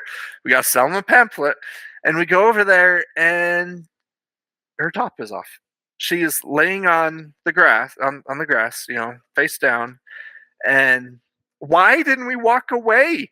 Like before we got there, you could totally tell. And he's like chatting with her, and was like, "Here, this is where you can stand up." And I was just like, "She's like half naked. Let's get out." Anyway, that's classic Ross. Like we were always in the most awkward of situations. Oh So, man. yeah. So they were opening the Dumbarton area, and Brendan Fish, and Goodwin, who he was training at the time, stayed with us for a couple of weeks while they were looking for a flat in Dumbarton. And that was fun. That was awesome having us stay with us. The first time I actually had another pair of missionaries, living with us for a while. We were playing basketball at this little park around, and basketball in Scotland is like unheard of, but there was a basketball court, so we played it. And I don't know who did it. Someone like pushed me really hard, and I rolled my ankle, like the worst ankle roll ever. And went back to the flat, and it like swelled up big. And Ross at this point, he was panicking, and I was kind of enjoying this. He was like freaking out. He thought he had like broken me, and he was like, anyway. It's like, we got to go to the A&E. We got it. You got a broken foot. We got to get there. And like, I'm hobbling around, right? I have to put my arm around him. We're getting on the bus, going down to the A&E, and we get in there, and I'm in line, and get checked. In line. Yeah, in line. This is how NHS it works. baby. Oh yeah. And I get checked in, and like I'm kind of walking away, and the people behind me, it's like a husband and I don't know, it was a couple, and she gets like a baggie that she drops on the counter, and his hand's all bandaged up, and there's a finger on ice in this baggie, and they were behind me in line, and I'm like, you get up in the front of the line. You've got a finger that needs sewed back on. And I was like, why are there lines? He's finger, hello, right in the bag. And, oh man, I was freaking out about that. And so, but yeah, 4 hours later, I got X-rays and let go. But I was fine, just a really bad sprain. But Yeah. this led up to the World Cup. World Cup is happening right now, and a member is allowing us to stay at his flat. All Ross wants to do right now, I can't get him to do anything. He wants to watch the World Cup. I got an injured foot. I can hardly walk around, and it's like, okay, fine. I guess for the next 2 weeks, we're watching World Cup. Oh my God. I could hardly get him to move over that time. But no, it was fun. I mean, and we still is with members and stuff like that. But no, I could not get him to think about anything else except the World Cup that was happening there. So no, it was kind of crazy. He was always out of money. I always had to loan him money. It was like day 2 of the month, out of money. I don't know where it was going. Oh my gosh. So we spent a lot of time with Wilcoxon and Bierko at that point. They were the other missionaries in the ward, so they were super fun to hang out with. Hung out with them quite a bit. Played games at their flat quite a bit, and I think we spent the night at their flat quite a bit. Ross was over there, wanted to be over there all the time, but no, had lots of fun. But no, we needed to steer back into missionary work. So Elder Vreens had just left, which that was like the saddest zone conference ever when they left. Like everyone was crying. I was crying. Alec was crying. President Vreens was crying. And anyway, how can you not cry when President Vreens is crying? Yeah. Very so true. no, it was a super, super sad. yeah, and so my first interview with President Frederick was, "Hey, I need to get out of this companionship. He and I don't get along too well. Yeah, he's fun. He's cool. I like Russ. I don't want to talk bad about him. He and I had different personalities, and we did not jive at all. And so, but he's a cool guy. I will say. I mean, I would love to hang out with him nowadays. But yeah, trying to get him to do missionary work was hard. I can agree with that. Yeah. He and I have similar personalities as far as interests. Still very difficult, but that's okay. I mean, we were all just kids trying to figure out who was in charge of who and what was going on, and That's it. We were kids. We didn't know what the heck we were doing. no, not one bit. Not at all. So and so next moves came, and now we're into Adam Payne. Awesome, and he is like got the fire in him, and he is like ready to go. And I'm like, yes, finally someone we can steer this train and get it going. And holy crap, the next 3 months were hard. And we worked our butts off. And like at this point in my mission, I was like, I gotta come out of this, next depression that I'm in. And we are working our butts off. And man, I was reading my journal preparing for this, and I just got pages and pages and pages of stuff that I don't even remember what happened, because there's just so much of it. So many names, investigators going here. I think in my journal I was writing down like, found a new investigator, they dodged us. Found a new investigator, they dodged us. Found a new investigator, dodged us, like over and over and over. And that was we just worked so stinking hard. A lot of Africans in this area, a lot of refugee Africans in this area. Luckily, we had a member of the ward that could speak French. We were doing team teaches with her all the time with Africans, and she could translate for us.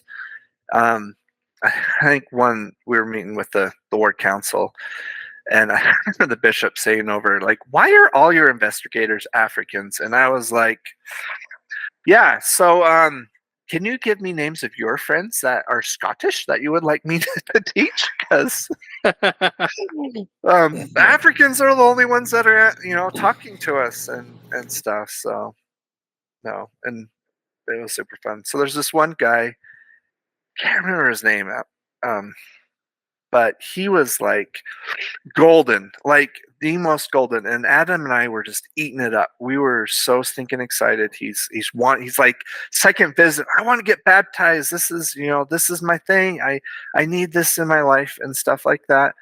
And then we're teaching him, and we're kind of like, whoa, we actually need to teach you the gospel a little bit more before you get baptized, probably. So we all of a sudden lost contact with him, and we're like, what the heck? Like, he's not answering his phone. We've been going by his flat. His roommates are like, yeah, so I came home and someone tossed his room, and I haven't seen him for 3 weeks. And we're like, what the heck? So anyway, time goes by, and like a month, and then all of a sudden we get a call from a prison saying, hey, we got an inmate in here that would like to talk to you. And we're like, what the heck? And it was our golden investigator was in prison. Oh my gosh. Anyway, and we got permission to go visit him in prison. And here we are, going minimal, because I mean, we got bags on us, we got suit coats and everything, and we had to like not take a lot of things with us. We were like, I don't think we could even take ties, and we had to take our ties off. And anyway, we were like just felt naked almost going into to visit. We had to take bare minimal. But anyway, we go visit with our golden investigator for about 30 minutes before we get kicked out. He's an illegal immigrant, has been dodging the police for 4 years. And then we're like, and he's saying he really wants to get baptized still and stuff like that. And so I was like, are you really, or you just want to try to get that so you can, stay in Scotland before you get deported. So that was huge. I mean, highest high to the lowest low again. It was kind of crazy. Man. Yeah. So no, Adam and I, we've become best friends. It was just awesome. I think you mentioned the Britney Spears incident that happened with the YSA. Oh, no. I can confirm that did happen, and we were talked about through the YSA, I think throughout Scotland, because of it. And so, and like, I think this is where I first heard of YouTube, whatever the heck that was. It's this new thing, not going to make, it's not going to be anything cool or maybe anything. But anyway, I think a video of us singing Britney Spears with probably wigs on, I think, if I remember right, at a YSA thing for missionaries. So Is this still on YouTube, Clint? I have not found it. If it's out there, I would love to find it, but it was on YouTube, and Oh my gosh. I don't know how to find it now, but If you come across it, send it our way. I'd get a No. chuckle out of it for sure. No, it was embarrassing to say the least. It was fun at the time, so no. Yeah, sorry, I got to get going here. You're good, Clint. You're cruising. I love it. The drunk people, oh my goodness! Like, how many investigators, and you've probably done this too, like you go to their house and they are wasted and they're mixing iron brew with whatever 3 other bottles are there. And anyway, that's Scotland for you, right? It's just, I felt like everyone was drinking all the time. Big time cultural thing over there. Yeah. And then I think smoking was a big thing too. Everyone smoked. And at the time they were like passing laws that you can't smoke indoors anymore. That's right. And I remember that. Which I kind of hated that law, because now all the people in the pubs were now outside the pubs smoking. And every time you walk by the street, you had to walk by a group of people standing out of the side of a pub smoking, like 20, 15 of them, and they're cat calling you and stuff like that. Yeah. And it was just like, and there's one every 10 feet. And so you're just walking through people all the time. I was like, I hate this law. Like a spanking everyone's outside. Machine. Yeah, everything's outside now. So yeah, I forgot about that. Goodness. Yeah. And then we went to a Catholic church there. Adam and I, we attended a Catholic church, which was kind of fun with an investigator. We went to a Wee Free church. I think it's the Free Church of Scotland or something. Everyone calls it the Wee Free church. Wee Free. Yeah. So that was fun. So we lost our phone on a bus. We like left it on a bus, and we were without a phone for like a week or something. And anyway, and I think someone had the idea. It's like, maybe we should just call the phone and find out, see if anyone answers it. We did, and it's at the Buchanan bus station in downtown Glasgow, and someone answers it. We're like, oh yeah, we got your phone. It's here at the bus station. Come get it. But we didn't have it for a week. And they were the old Nokia bricks, and with a battery life of 10 years, and so so true. Anyway, they were awesome. I remember answering the phone, on those Nokias, and you answer the phone, like, yeah, can I speak to your companion? Oh yeah. And then you would chuck it at them. I'm sure What? you guys. We had this game. We would chuck the phone at each other when it was their turn to answer. It was like, oh yeah, I got him. And you chuck the phone at them, and hopefully, and they never break. They never broke. Those Nokia phones were the coolest thing. We have degraded from those times, I feel like. So no. That's Elder amazing. Carpenter. Sorry, was that? I just said that's amazing. My gosh. Yeah. Elder Carpenter, I think he came and was with Elder Biatker in the area. And then I think we got another set of missionaries. And I think at the time, President Frederick, and they were pulling a lot of the missionaries from the rural areas into the cities. And So now we had 3 sets of missionaries, and I think when I moved out, they had 5 sets of missionaries in the Glasgow ward. So it was awesome. Baptisms were starting to ramp up. So we met another African investigator. I think her name is Mary Fury, something like that. Mary. Anyway, golden investigator. I think it was a media referral.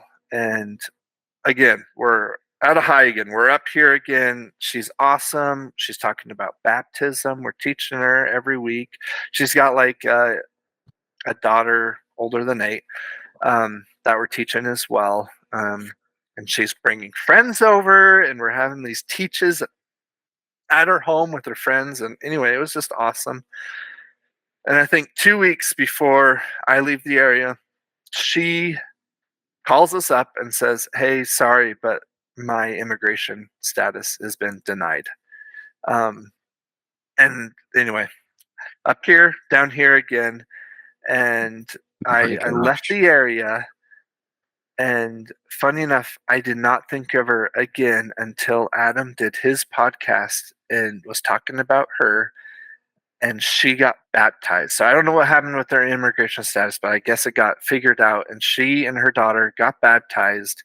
And that was the one I think he mentioned, Bierko, because I think Adam killed out Bierko, and he came back from Norway to the baptism and stuff like that. So that, like, here I am 18 years later listening to something like that and hearing that we taught this person like all the way up until almost baptism, and then it kind of died. And anyway, highlight of my life. So I'm back up here after finding that out, listening to his podcast. So it's amazing. It is awesome.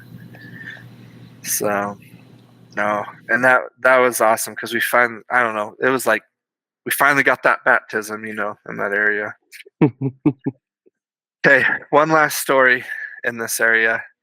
I had a tooth problem, and I had an achy tooth, and talking to members, and they're like, "Yeah, you don't want to get your teeth fixed here. Look at mine," And anyway, and we're trying to find, American dentist and try to pay out of pocket for it, not use the NHS. And anyway, it's just weeks are going on, and I'm not finding any relief from this.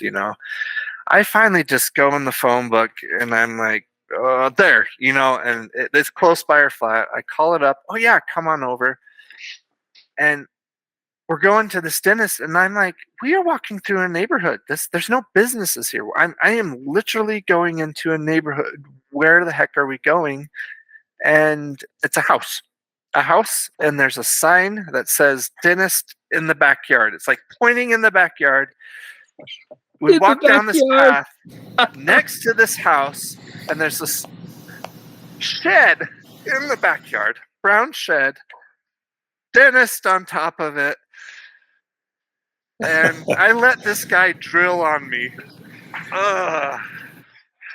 Well, he replaced the filling, and I don't think it was a very good job. No, I told my parents the day I want a dentist appointment the day after I get back.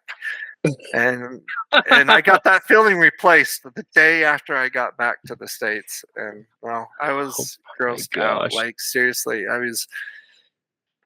Anyway, I got a guy drilled on me from in his backyard in the shed, and for a $5 or something. Free? A $10? Like, yeah, it was free. I think the NHS paid for it, so. Oh, there you go. It was part of that, but I was so desperate at the time. I let it happen, and anyway. No, that was. Oh, Clint, that's hilarious. So, so one of the members there in that ward, I think his son was best friends with the guy that played Oliver Wood in Harry Potter. Harry Potter was big at this time, so we were all, geeking out, huh? Geeking out over that. But yeah, he lived 2 houses down from them. He's like, "Oh yeah, I would introduce you, but I think he's in London filming for something." And I'm like, "You serious?" I could have met, an actor and stuff. And I remember in Knightswood too that every once in a while we'd see this purple Cadillac drive through town, and purple Cadillac. who has a purple Cadillac? That sticks out like a sore thumb in the streets of Glasgow. Yeah. And I was asking some members about it. It's like, oh yeah, that's Hagrid. And I'm like, are you serious? Yeah, he drives by here all the time in his purple Cadillac. So I'm like, Oh nice. my word, that's amazing. Nice. So I saw Hagrid driving his purple Cadillac around Glasgow. So no, that was That's cool. yeah. Another hospital visit. We went to see a member, give him a blessing and stuff like that. And when we were leaving, it was a sister. And when we were leaving, I think I put my jacket over this chair.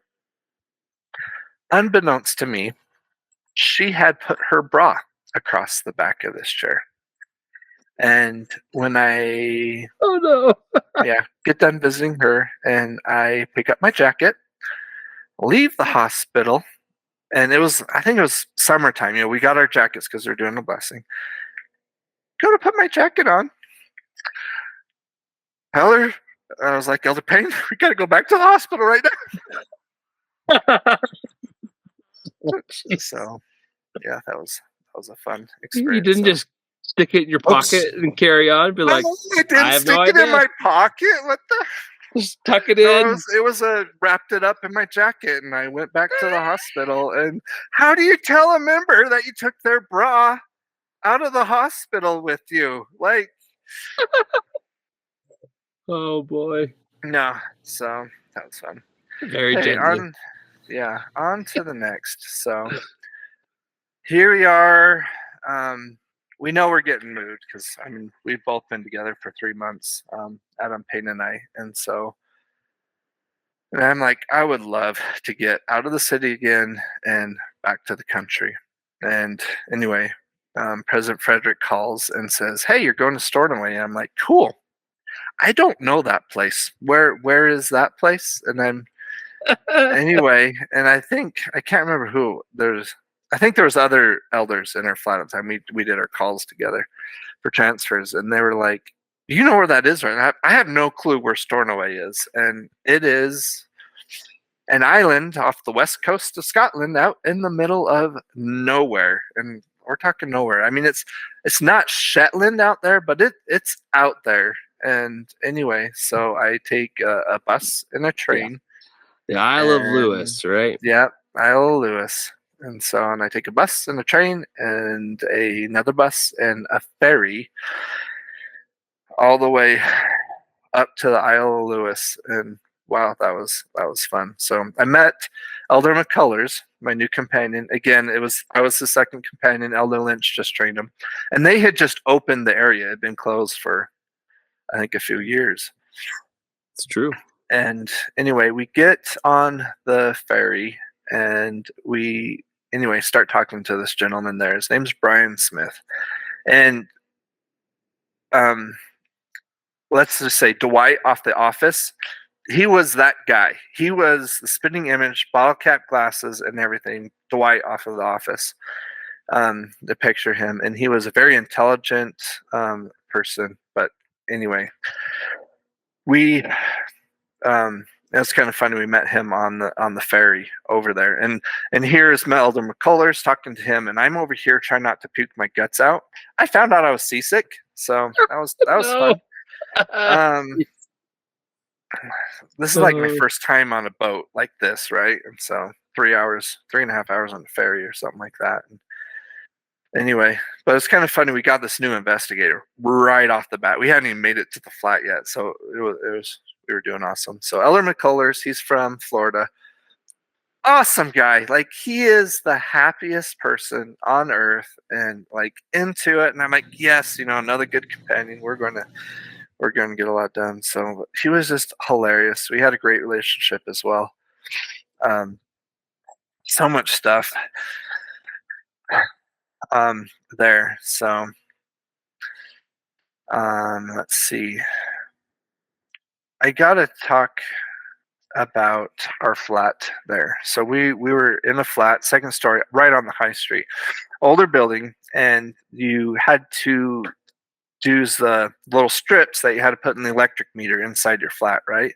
So you had to go to the store just a convenience store, buy these little things, just buy your electricity. Then you had to stick them in the thing so it gives you credit so you get electricity. And everything in the flat ran off electricity. And storing away Isle Lewis, like things are like twice as expensive. And every time we had to travel, we had to get a ferry, we had to get a bus, we got to get a train. And so we were out of money all the time. And we were like waiting for reimbursements all the time. And we were so poor. And I remember Elder Marsh chewing us out one time because we were like, we can't come to zone conference because we don't have enough money. And he's like, what? You know zone conference is coming. Why haven't you saved up? And I was like, we still haven't. We just barely got our money back from the last time, and we had to buy groceries with that type of thing. So and so we froze. Like, it was wintertime. We absolutely froze. Like, we had these electric heaters, and we would put them on timers. And so they would turn on at 5:30 in the morning for a couple hours so we could at least warm up the flat to get out. And I think we slept with 5 blankets. And anyway, we were fighting reimbursements all the time and stuff. I remember Elder McCullers and I, we would so every 6 weeks. So we never did district meetings or anything like that. So we would only see missionaries every 6 weeks. So we travel off the island. So ferry, bus, train, and everything. We go stay with you guys actually in Aberdeen. Well, not you, Jack, but Hewitt. Yeah, so Jack, Zach and Peacock, yeah. That's right. But the thing is we would bring our suitcases with us, and we would go to Tesco, and we would fill our suitcases full of food because everything was like half price. We felt like, and then here we are going back to Ireland with our suitcases just full of food because anyway, it's the only way we could afford to eat there. If I don't know, had the knowledge I have now, I'd be like, okay, guys, we need a little extra money up here. Cost of living is like twice as much, and so yeah, my gosh, and our expenses for travel were just crazy. So anyway, I think one of the members actually gave us those hot water bottles, like the rubber bottles. You know what they're for. Put them under your feet. Yeah, but yeah. And anyway, we'd have to take those to bed and stuff because I swear we'd wake up and it'd be ice cubes. So, oh my gosh. So when I got there, they had this deaf investigator. Like, we had to go there, and we were teaching him. And I think Elder Lynch and McCullers taught him a few times, but they had to have like a notepad. I think he had a whiteboard, and we would write on it and stuff like that. And he would speak back to us, but it was really hard to understand him because he couldn't hear himself and stuff. But anyway, I think it was like the second or third teach with him. It was not going well at all, and it was kind of like, we just need to drop this guy in. He was talking to us and stuff, and Elder McCullers was like, I love big women myself. And he just was like saying so absurd things because he knew he couldn't hear them. And I'm over here like trying not to bust out laughing. And he's like, jeez. Yeah. And he would just make stuff up. And anyway. Oh my gosh. Elder McCullers. And I think I teased him for liking big women for the rest of the time together because he told one of our investigators that. So jeez Louise. That was Elder McCullers for you. So that's hilarious. It was awesome. So he kept talking to Brian Smith. We went and visit him, and every time he went and visited, he had to play Scrabble with him or something. He had to keep his mind occupied. And anyway, it started getting a little creepy because he collected teddy bears. He had a lot of teddy bears in his house. And then we found out that one of them had my initials and another one had Elder McCullers' initials. And they were always on the couch, and he would talk to them. And so, we always had good conversations with him and stuff, very intelligent, but he just had a hard time because he was very intellectual. He wasn't really getting the spiritual side of it. And so anyway, that got awkward really fast. So we found out that this guy named teddy bears after us. So Jeez. It was fun. So you went there more often so that you didn't have to talk to the teddy bears, or what? I don't know. We visited him quite a bit actually, but he was a funny guy. And like I'm talking like Dwight from The Office. Like anyway, we played pranks on him and stuff all the time. I think we got like a bunch of candy bars. Like we bought biscuits, right? We bought a pack of biscuits with 10 biscuits were in it, and we numbered them 1 through 10. But then we ate one, and we hid him in his house. And he's kind of OCD type stuff like that. So we hid 9 biscuits in his house. It's still in the wrapper, but they were labeled 1 to 10, and one of them was missing. And I think anyway, Oh my stuff like that would drive him crazy. And anyway, we would pull pranks on him like that. Anyway, Oh my word! No, That's pretty funny. Jeez. Yeah. Branch there was extremely small. They had their own building. It was like a house that was converted, but anyway, it was an awesome building. It was like freshly remodeled. Really cool little chapel. I think the average attendance on a Sunday was like 10 people. Yeah.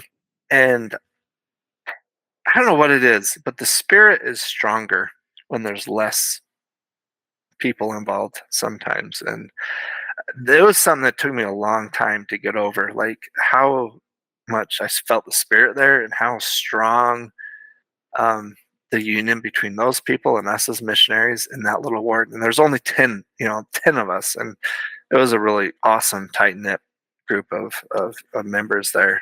And like fast and testimony meetings, it was like 15 minutes long, because not 15 minutes, but I mean, it would go 45 minutes. Everyone had borne their testimony, and it's like, well, we might as well just go to Sunday school now. I mean, there's no one left to bear a testimony. So I mean, Right. we go to Sunday school 15 minutes early because there's no one left to, unless someone wanted to get up again, which happened. So no, it was awesome. That was Awesome. the era of 3-hour church as well, which Yeah, we don't think about, but that was sometimes painstaking. Having served in Orkney, it was like, what else do we talk about?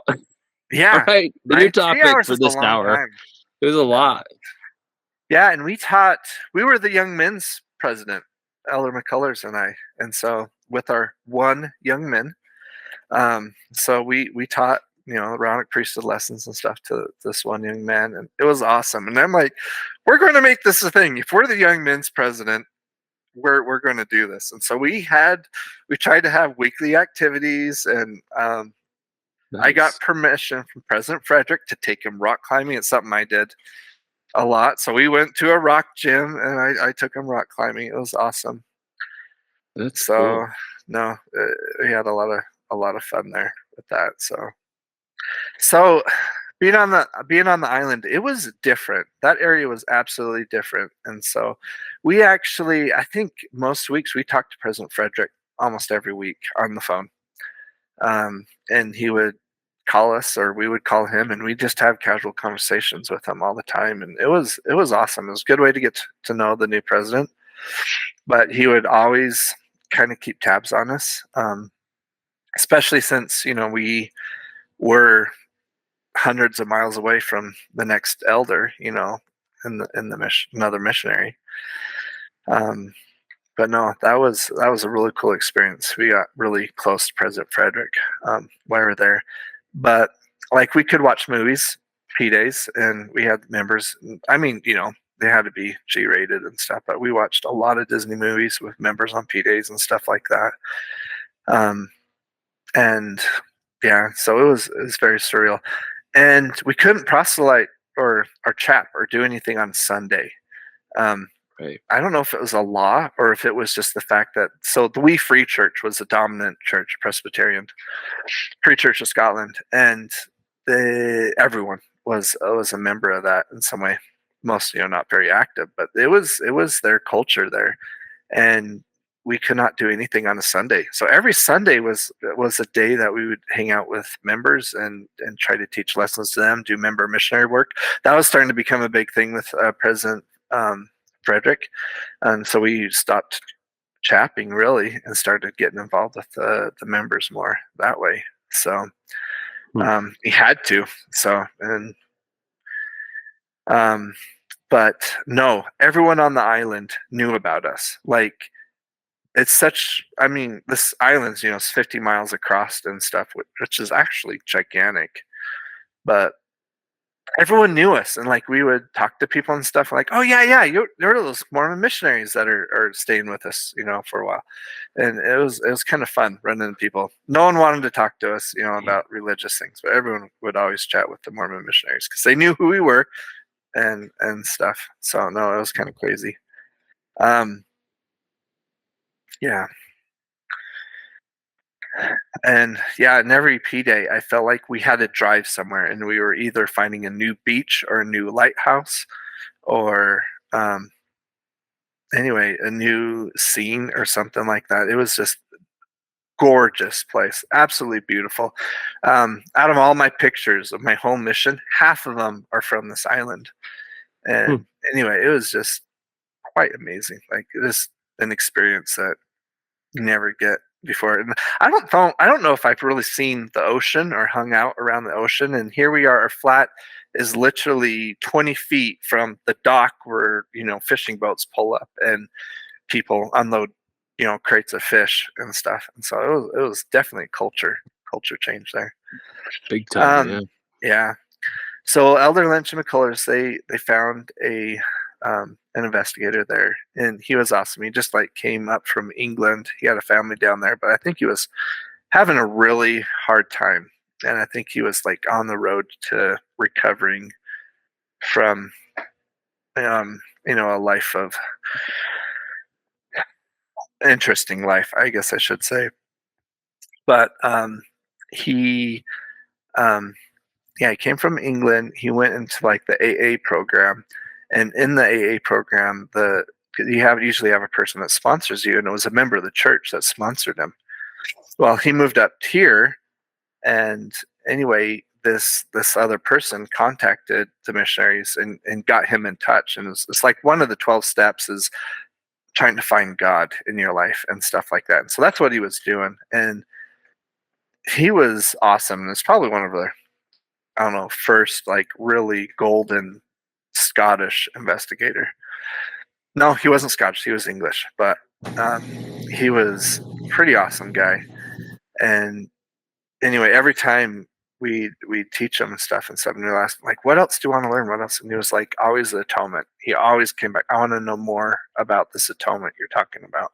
And I think he had like lost contact with his family and stuff like that. He had kids our age.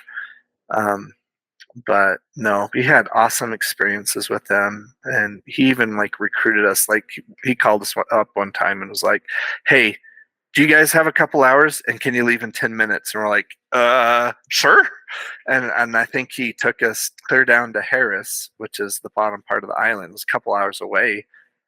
I think it was an hour away or something like that. And he took us there anyway, and he started teaching this lady down there, and she had a lot of mental illnesses and stuff like that. But she was in a really bad spot, and it's kind of awkward for us because she was definitely having like a mental health breakdown. But it was pretty awesome when we were there, and we asked her if we could say a prayer and stuff, and she asked our investigator to say the prayer, and I was in tears at the end of this prayer. And anyway, after we had this experience with him and like the spiritual experience of him joint teaching with us with another person, we planned a date for his baptism after that experience. And oh man, McCullers and I were on cloud nine. Like we were the happiest missionaries in the whole mission at that point, because we finally got him to have a date and get him to baptized. So, and we had a very yeah, and that was a fun experience. So we called President Frederick and told him, and he said, "I'll call you back. Give me a couple days, but I'm going to get back to you." And he called us back, I think the next day or something, and says, "Okay, we're going to plan his So you're going to plan it in the next 2 weeks. So if you do it around these days, I will be there for it." And so anyway, President and his wife came up, and anyway, to the baptism, and he interviewed our investigator and everything. But it was kind of funny because he's like, "Okay, Elder McCullers and Elder Smith, you have to find us a place to stay for a couple nights and pick a place to go out for dinner." And I think it was around New Year's at this time, and we could not find anywhere. Like, I mean, we're on an island, so there's not a whole lot of eating choices there. Oh my But we gosh. some places were reserved out that. So there was not a place to eat, but we got them a little bed and breakfast that they stayed at, and we drove them around. We had a Mariva, which is nice because it was a four door. But no, it was awesome. And so we had the baptism. I think it was like Saturday morning or something like that. And our investigator, his sons came to the baptism. I don't think his wife did, but like rekindling like those family relationships. And they were like pulled us aside, like, we really appreciate you guys. Our dad is different now, and he is a much better person for it. He definitely had a It's amazing. yeah, it was, oh man, heart-wrenching experience. It was just awesome all the way around. So anyway, had the baptism in the morning, and then we told President Frederick and his wife that we had a great place picked out for dinner and everything. And so we're going to drop them off at their bed and breakfast for a bit, and then we will pick you up and take you to dinner. And we kind of kept it as a surprise. So we dropped them off, and Elders and McCullers and I went home where we had put a roast on the crock pot. We had a crock pot in our flat. And we were cooking a roast. We had like potatoes and vegetables. We cooked this huge, like hearty meal and stuff like that we had like prepared beforehand because we could not find a place to eat out. And so anyway, we set it all up at the church, and we had a tablecloth, chairs, utensils. We had really nice plates in our flat, and those were there. Anyway, went and picked up President and his wife, and we went back to the church, and we sat down and had a meal with them, just them and us in this church. It was such a cool experience. I think they were pretty surprised. I don't know if the meal was that great or not, of our awful missionary cooking, but it was just this awesome experience that we had with them, sitting there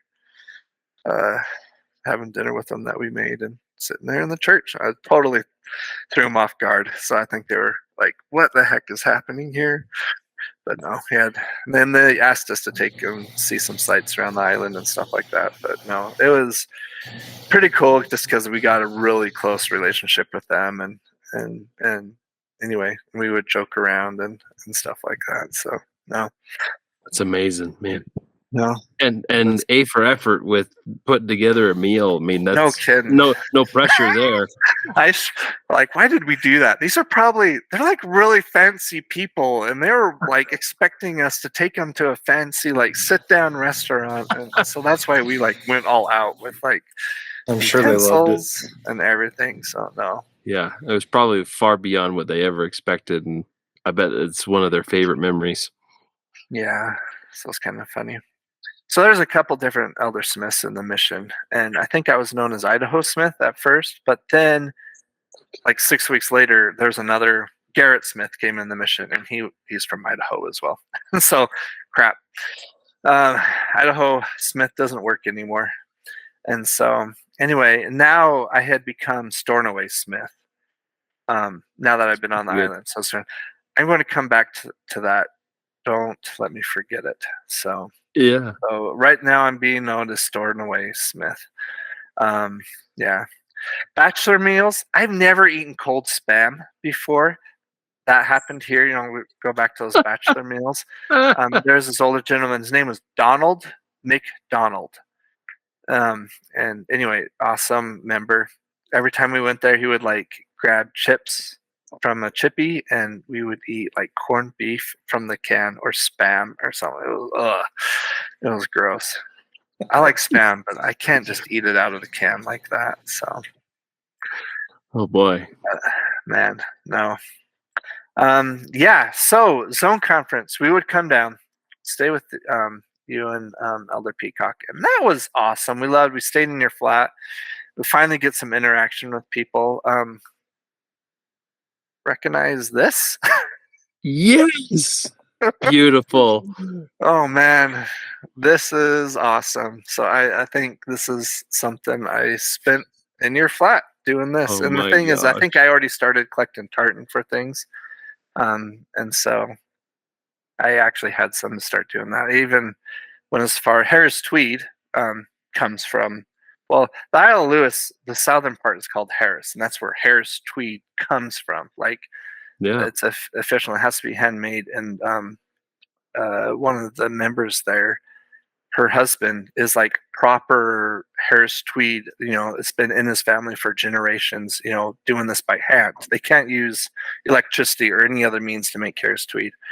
And anyway, we went and visited him, and it's not Gaelic, it's Gaelic. They call it Gaelic, not Gaelic, but it's Gaelic. And Right. we met with him, and there's a few people that we ran into that they originally spoke Gaelic and not English or Scottish English, and so it was like their first language, and that is completely died out by now, I'm sure. Yeah. There's probably no one born that speaks only Gaelic, and That was one of the most unique parts of visiting Stornoway was seeing all the signs in Gaelic yeah, before they were in big English. letters, yeah, It big was letters, so Gaelic, unique. little letters, English. Yep. So no, and you can't pronounce any of those words. Yeah, That's I right. remember. Yeah, and I remember like asking members like, how do you say hi? How are you in Gaelic? And they're like, kula wahanya I can't speak, but it was like 10 words, and I'm like, no, 3 words. Hi, how are you? And it was like, no, it's 10 words in Gaelic. I was like, are we speaking Intish here, like from Lord of the Rings, or it takes a day to say good morning? Anyway, it was just kind of funny learning Gaelic there all the time. But anyway, this guy made Harris Tweed, spoke Gaelic, had an awesome accent. He was like singing to you when he spoke to you. It was awesome.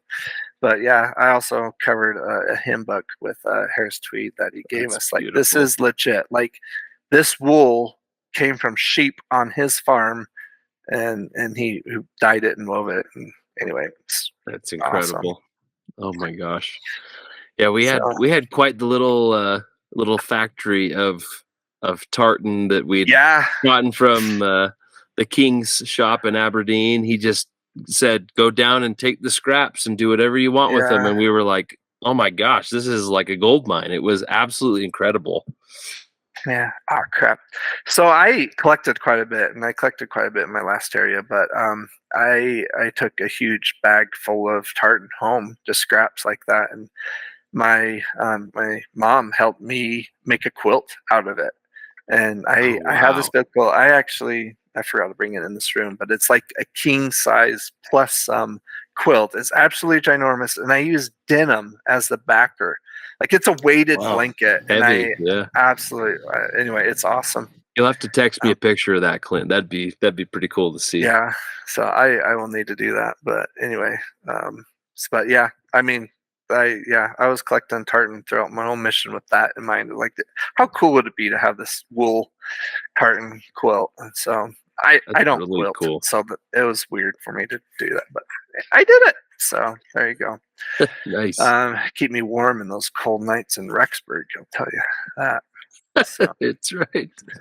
um, yeah. So up there on the island, we had standing stones like all over the place. Like Stonehenge, but but Scottish standing stones, and there's and you'll just be driving, and there's like a small little circle, not a very big one, but they're out there, and those have been there for thousands of years, and weird stuff like that. There's just so much history there. There's things that have been there for thousands of years. But anyway, there's these standing stones there. Callanish is the town, and Ian, he was going through that AA program, and he had 6 months of sobriety, and so his sponsor actually he came and visit, and he and I we were like, we need to make like a scavenger hunt, and we me to present this to him through a scavenger hunt. So we drove out to the Standing Stone. It's really popular up there.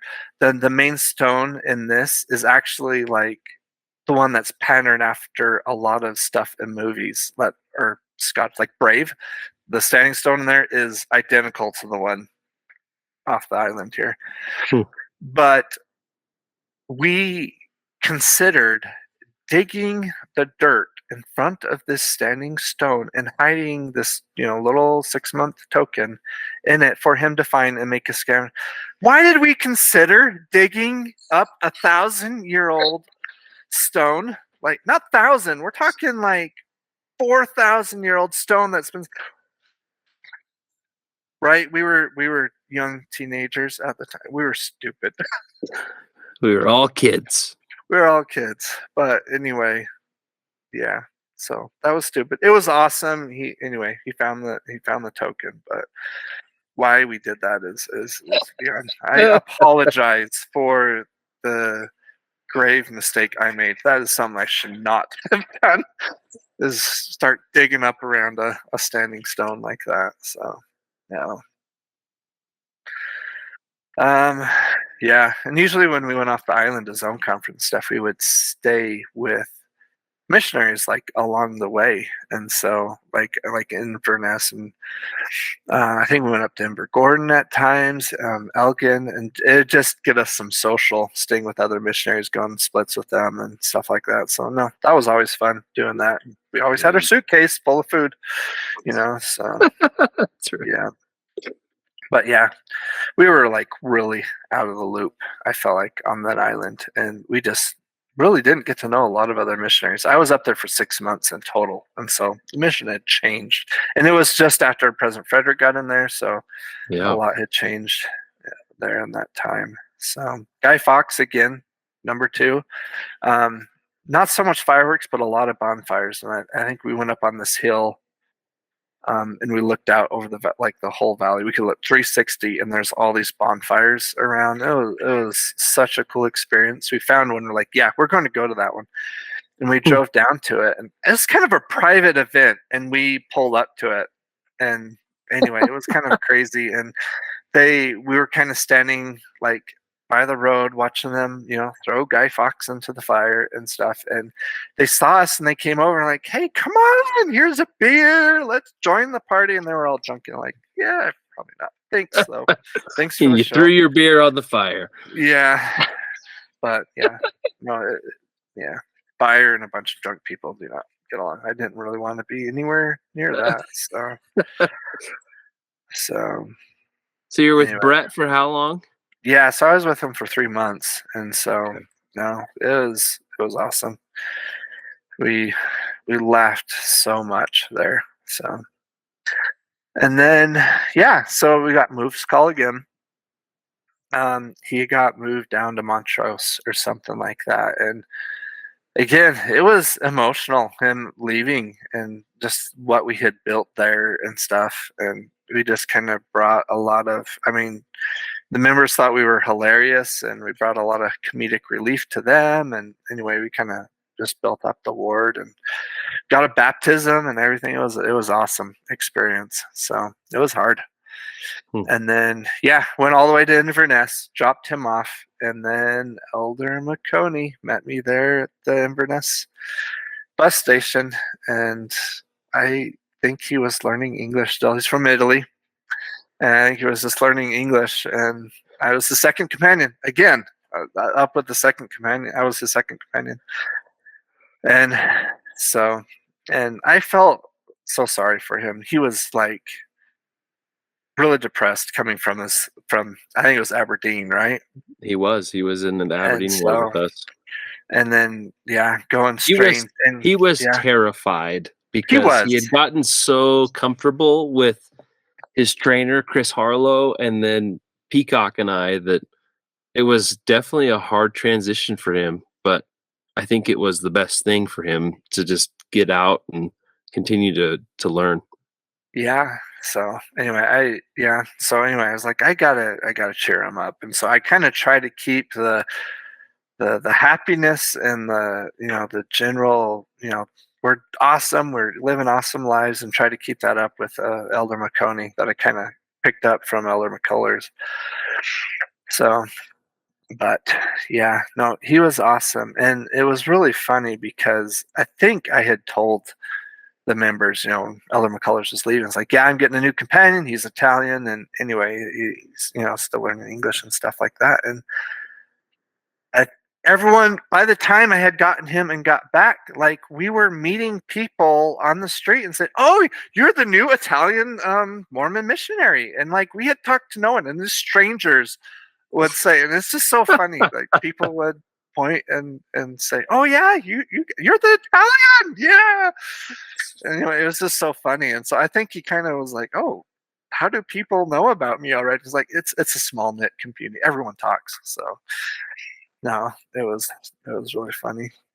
So, but no, Marconi was awesome. He and I got along. So he had been like in computers and stuff. Computers are my thing, and so we kind of hit it off really good there. And so, and I think his English experience comes from doing computer stuff, and so, um, but yeah, he was still learning English. He had to study English every day, and we practiced quite a bit. And I was helping him with words. And and this is the other thing. So I'm now past my year mark. I actually was past my year mark when I was in Glasgow. So Elder McCullers had to drive, and then now Elder McConey has to drive. Well, Elder McConey got his driver's license, and I think he drove a car like a handful of times. He has a driver's license, but I think he drove a moped. And then he never drove a stick shift, and he never drove on the opposite side of the road. And I have to give him directions in English on how to get to places. So he taught me like left and right in Italian, so I could quickly tell him left and right. So that's amazing. it was kind of funny. One thing he wrote in my T book, because I always told him, it's like, Elder Marconi, there's plenty of room on this side of the road. You can use it. Get over here. I think I said that to him hundreds of times. There's plenty of room over here. So, and we're full in winter now, so snowy roads. And he had anyway. Oh my gosh! So scary. Wow. So I actually happened to drive. I don't know, probably about half the time because I'm from Idaho. Snowy roads are what we have most of the time anyway. So even in summer sometimes. But anyway, so we had to get to places and when, and there's places where we're going down the road and the waves are crashing up.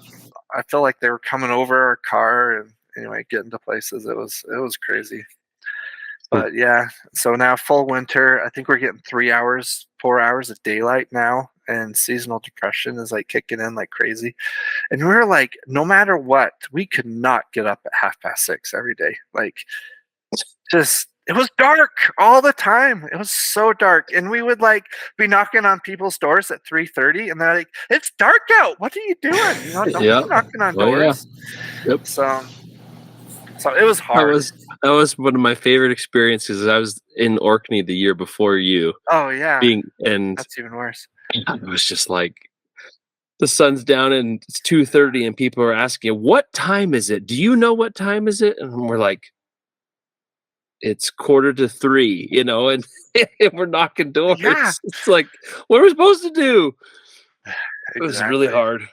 Exactly. So now I remember going to, I think we had Summerfields on the island, and I was like picking out like a pizza, from the frozen section, just throw in the oven and cook. And I committed a crime in his eyes. Yeah, Alberto, he got after me. He's like, "That is not pizza. This is not pizza. What is this? You don't call this pizza. This is not pizza.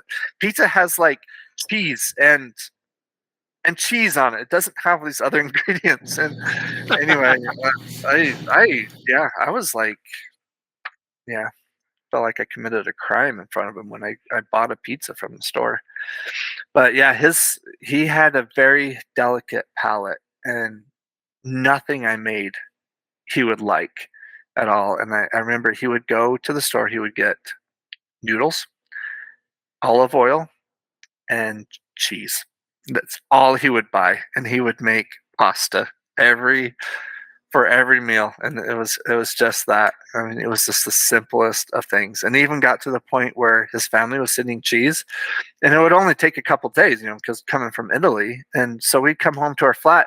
There's this package sitting on our step, and it stinks like crazy, and I was like, "Oh, this is yours. This is yours. This is your cheese." He'd get weekly cheese packages from his family, and like, this has not been refrigerated for like 2 or 3 days. Like, The how best is kind this of safe? cheese. Yeah, how is this safe to eat? But no, it was like the strongest stuff that I'd ever smelled. Like, That's so cool. yeah, That's so funny.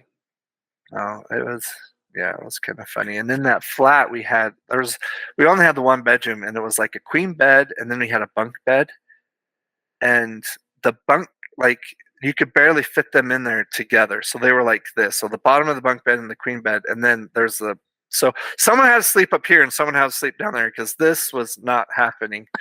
Um, it was kind of a small flat, but no, I mean, between freezing and sleeping on the same plane, it was not, yeah, not okay. So, Oh my gosh. Highland coos.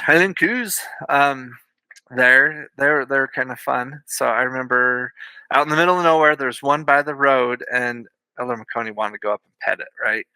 And so I stopped the car. I get my camera out. Here I am, taking after Kate Schmidt, wanting to watch the world burn, right? And not step in here. And so he's like going up to this cow and reaching out. And I got video of this. And I think the cow like sniffs or something. And I had never seen an Italian run so fast. I think he was swearing in Italian too on his way back to the car. And like, the cow didn't do anything. I think it sniffed or something like that. But it had, huge horns on it and stuff. A big fuzzy cow, and he was swearing and running up to the car. And anyway, he was hilarious. We had, he and I actually still have a pretty good relationship. We chat on Facebook all the time. So he likes reading news from Southeast Idaho, apparently, and so we talk about the news in Southeast Idaho. It's awesome. No, it's awesome. So no, I would love to go visit him in Italy. It's definitely on my bucket list. Me too. So, That's on my bucket list, is go see that man. yeah. And my other favorite Italians. Oh yeah. So another story. So after I came back to Rexburg after my divorce, I lived with a couple, empty nesters, and they had a daughter. Didn't live very far away. They had 5 or 6 kids, so they were older. But they just last year, this family, still in contact with, they moved to Italy, kind of on a whim almost, and they're in his ward. They are in Marconi's ward in Italy, and so anyway, it's kind of funny. Probably another reason he watches Southeast Idaho news, but it was small world. So yeah, Robbie Burns night again. Haggis, neeps, and tatties, and whiskey sauce. That was a new one. Nice. I may have tasted the whiskey sauce, so it's gross. But anyway, that was a fun story of us trying whiskey sauce. When I say things were a little lax on the island, they were not that lax, but it happened. So, so yeah, kind of going back to, I think with Elder Marconi, we would come down to zone conference and capture the flag in an abandoned castle. What the heck? The coolest experience ever doing that. And I remember the sister missionaries would hide in those corridors, and we'd be booking it through there, running away from someone, and they'd stick their hand out and clothesline you and tag you. And oh man. And I remember Dallin Ray climbing up. We got that picture in front of it with the whole zone. And there was that very sketch arch that was like 1 stone thick at the top, and he climbed up on top of that, like, and sat on the keystone. And I was like, he's gonna die. Like, no. Jeez. So awesome. Is that Slane's Castle? Yeah, it's Slane's Castle. That's it. By Peter Heed, right? Yeah, Heed. Yep. Yeah. So no. So good memories. Good memories. I think you were the one that took us there. That's because That was Jack fun. took me there, and everybody. I mean, it's a tradition unlike any Yeah, other.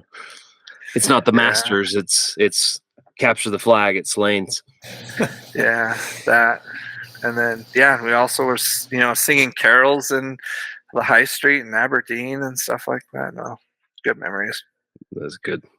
A lot of good memories. So yeah, so I get the moves call, and I am going down to Bathgate, which is in the Livingston Ward. So it's right between Edinburgh and Glasgow in that belt. It's in the middle. And I'm getting near the end of my mission. So I'm like, okay, this is going to be my last area. And it's more suburb. It's not as, dense city like Glasgow. So I was pretty happy to go there.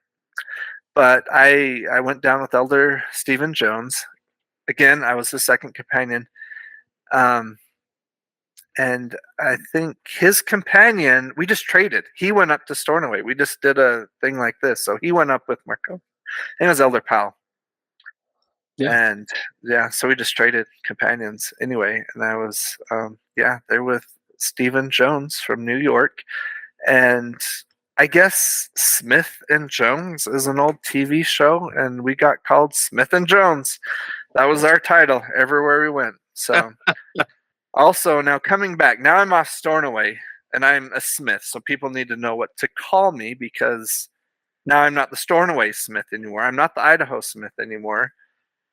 And I got the nickname of the Unknown Smith because I had just spent 6 months on the island away from everybody. And no one knew who the heck I was. Half the people went home, and there's another set of missionaries in the mission, so new missionaries. So that was kind of crazy. But yeah, so we were in that area for 4.5 months together. So we were there. So he chunked me out. Wow. And then came hammer time. It was like in full swing at this point. And anyway, we were having like awesome success. Like the other elders in the ward, Elder Wilkinson's from Liverpool. I love that guy. He's awesome. And Elder Lynch was there, and Tomlinson was in the ward with us. We had a fun time between the four of us that were there. But they had baptized like 2 people, and one of them was like Jehovah's Witness that they baptized and stuff. And we were very involved with their teaching and lesson and stuff like that. So we would do things with them and kind of socialize with them and stuff like that. So it was really awesome. We were having success. But when the hammer time came, and yeah, the flat raids and stuff like that, I was getting kind of to the point in my mission now. Is like now that hammer time's here and the leadership in the mission is just cracking down and kind of making up rules. That's what I really got to me. I felt like there's no rule here. We're just kind of inventing things. And I had a really hard time. I was pushing against it, and I think Elder Bachl called me up one day and said that they were going to come raid our flat. And I told him, if that's fine, you can come in our flat and you're welcome to go through our stuff. And if you deem things that are apostate or whatever, you're welcome to set those aside. But if you throw a single thing away, I'm going to call the police and report you as a break-in because you are now breaking laws by doing what you're doing. And anyway, Oh my gosh. So yeah, we came back to our flat one day and we found a couple trash bags with souvenirs from our mission in it, right? So they were like throwing our souvenirs away. But I think they had done that with some other elders, but at this point I think they got enough threats from people that they weren't throwing things away anymore. But anyway, and like Bachl, he was in my group and we kind of had a, somewhat of an understanding. We're in the same group, we're kind of in the same boat through our missions and stuff like that. But he was a pretty awesome guy. But we bumped heads quite hard there, and so listening to his podcast a couple weeks ago was awesome. I really like that guy, and he's gone through a lot of stuff in his life, and I really appreciate him.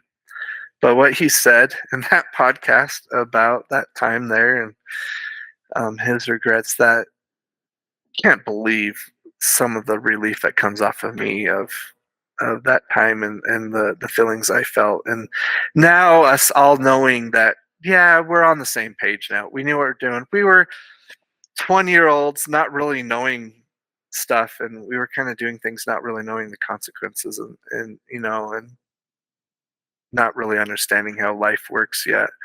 So having that Very understanding true. and what he said, it it was awesome. So I just want to shout out to him. I really appreciate the things that he said, and I think Buckle, you're awesome. You're an awesome guy. So um, yeah. So we had a baptism. So I think we were like at church, and there was a new person sitting in a pew, and we're, do you know do you know her? Who is this person?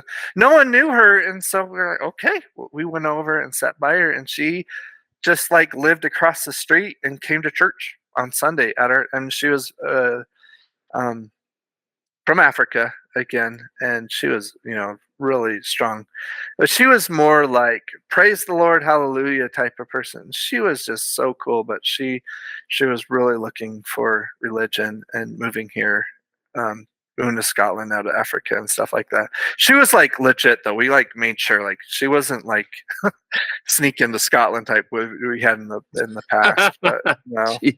Rose was her name. And anyway, it was awesome that we got to see her be baptized. Um, awesome, awesome experience, teaching her and all that. So, and I remember once she was baptized, she like came out of the water and was like, "Praise the Lord!" And they're like the members there were like, "Hallelujah!" They were like, "What do we do? What do we say to that?" Anyway, no, but um, it was awesome. That is awesome. So yeah, so the bishop, it was in that ward. He actually his daughter, who was like in Young Women's at the time there, married a guy from Pocatello, and I think she lives in Pocatello. And so he comes and visits her, and he came and had breakfast with us at our house one day, and that was awesome. And That is um, cool. yeah, Rose, I think was still active at the time. I mean, that was a couple of years ago, but no, that was a pretty awesome experience. So, um, yeah, and I trying to think. I think that's kind of the end there. Um, it was pretty awesome. We went to Edinburgh a lot, since it was kind of the end of my mission. So I took the train to Edinburgh, and I got my kilt and stuff like that, like Brent Littlefield did. I had to follow in his footsteps, but I probably spent a tenth of what he did. I got a polyester kilt. I didn't get a wool one Oh like yeah. he did and stuff like that. It doesn't fit me now. Probably the same as his doesn't fit his. So, I was always going to rub that in his face, and I don't know. I It love it. was awesome. So yeah. So anyway, yeah, I chunked out. President Frederick gave me his speech. Just an awesome experience that I had with them. They were really cool. And they really stepped up into that position. And I think that was kind of one reason like Hammer Time came about, because they were new to this, and they were kind of letting the missionaries and the Yeah. leadership and the mission kind of take over there. But I think it kind of corrected itself eventually, which is awesome. So, but the mission did see a lot of success, and it was really good to see that. And it was kind of a high to go home with. So, Yeah. I agree. um, It was definitely missionary led, not President and Sister Frederick yeah, at the reins at that point in time for sure. yeah. So anyway, so here we are, Elder McBride, myself, and it wasn't Bachholt, was it Coons or something like that? We're all going back to Utah, right? So we take a flight out of Edinburgh, we go down to London, Heathrow, and the three of us are going, and we're not seated by each other, but we're on the same airplane, and we fly into Chicago. And we get to Chicago, and our plane had to like fly up by Iceland or something. There's a storm over um, the Atlantic. So they had to come around. The flight was delayed and stuff, and they came in, and a bunch of other planes came in at the same time. Customs was backed up. We had to get our bags. So we had our bags with us. They wouldn't transfer them through, and then we were literally like pulling up to our gate with our bags. I think we were checking in. They had to check our bags again, and the guy like clipped the barrier like right in front of us, and the three of us were pulling up with all our bags. He's like, "There's not enough time for you to check your bags and get on this airplane." We're like, Oh my "Crap!" gosh. Now we're all three of us are stuck in Chicago, and my parents are at the airport in Pocatello, Idaho, and I think I have a number of friends and other ward members and stuff ready to greet me. Like the traditional, welcome home elder, and I was kind of excited that there would be people there and stuff like that. And my parents didn't have a cell phone at this time, so Mhm. I couldn't call them until they got home, and they live like an hour away from the airport, and Oh so my goodness. the airline gets us a hotel. The three of us stayed in a hotel. Um, And I think Elder McBride and I had to share a bed or something. It's the first time I had to share a bed with an Yeah. elder or something like that. But it was just kind of funny. And I think we went to dinner together, and it was just kind of surreal. We had this extra day there that Hmm. we had together as missionaries and stuff. And it was kind of a fun experience. And Yeah. anyway, parents got voicemail that I was delayed, and so the next day I get a flight, go all the way home. Oh, and of course, when you pull into Salt Lake, the other two missionaries get there, and there's crowds of people and signs and everything, welcoming you home. And then I get on my little puddle jumper with the prop airplane, that's a death trap. It feels like go up to Pocatello, and I get off the airplane, walk into the terminal, and there's like no one there, and I'm Oh like, no. crap, am I going to have to like call someone or what's going on? There's like a viewing area. My parents went up there and they missed me somewhere. And so like I had like turned around, and my parents are up here looking out the window again, and they're thinking I got delayed again or something. And here I am like, I guess I'll put my bags here and I'll see how long it takes them to find me or something. They finally turned around and saw me down there. But no. And then the next day I went to the dentist, and driving on the right side of the road again, and not anyway. And that's that. So Man, unbelievable. Clint, sorry, that was long. no, man. Honestly, like we talked about as we started this, it is virtually impossible to pack 2 years of experiences into even a short conversation like we've had tonight. And you covered so many amazing things, amazing people, all the experiences that you had from the borders to Stornoway and everywhere in between. I mean, you had quite an epic experience. So thanks for sharing all of that. Um, I know you talked about your unique experience of sharing a meal on Stornoway with the Fredericks. Do you have any other favorite memories of them, or even the Vreens in your time in the mission? Yeah, I didn't really meet the Vreens that much. I just didn't have very many personal connections to them in the way. Again, I was kind of an introvert and shy. Hmm.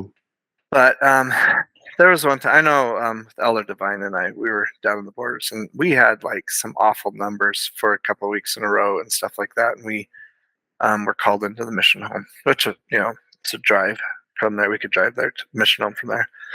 And he called us and interviewed us separately in the office. And I think there was a high phone bill that Ashley Divine caused. Okay. But anyway, I remember like getting like really rebuked by President Freens, and like I'm like I feel like the crappiest person ever. And then he turns that around, and then we're hugging and we're crying, and then he made me feel like $1,000,000 again. And I mean, it's a classic President Freens thing. I think he's awesome.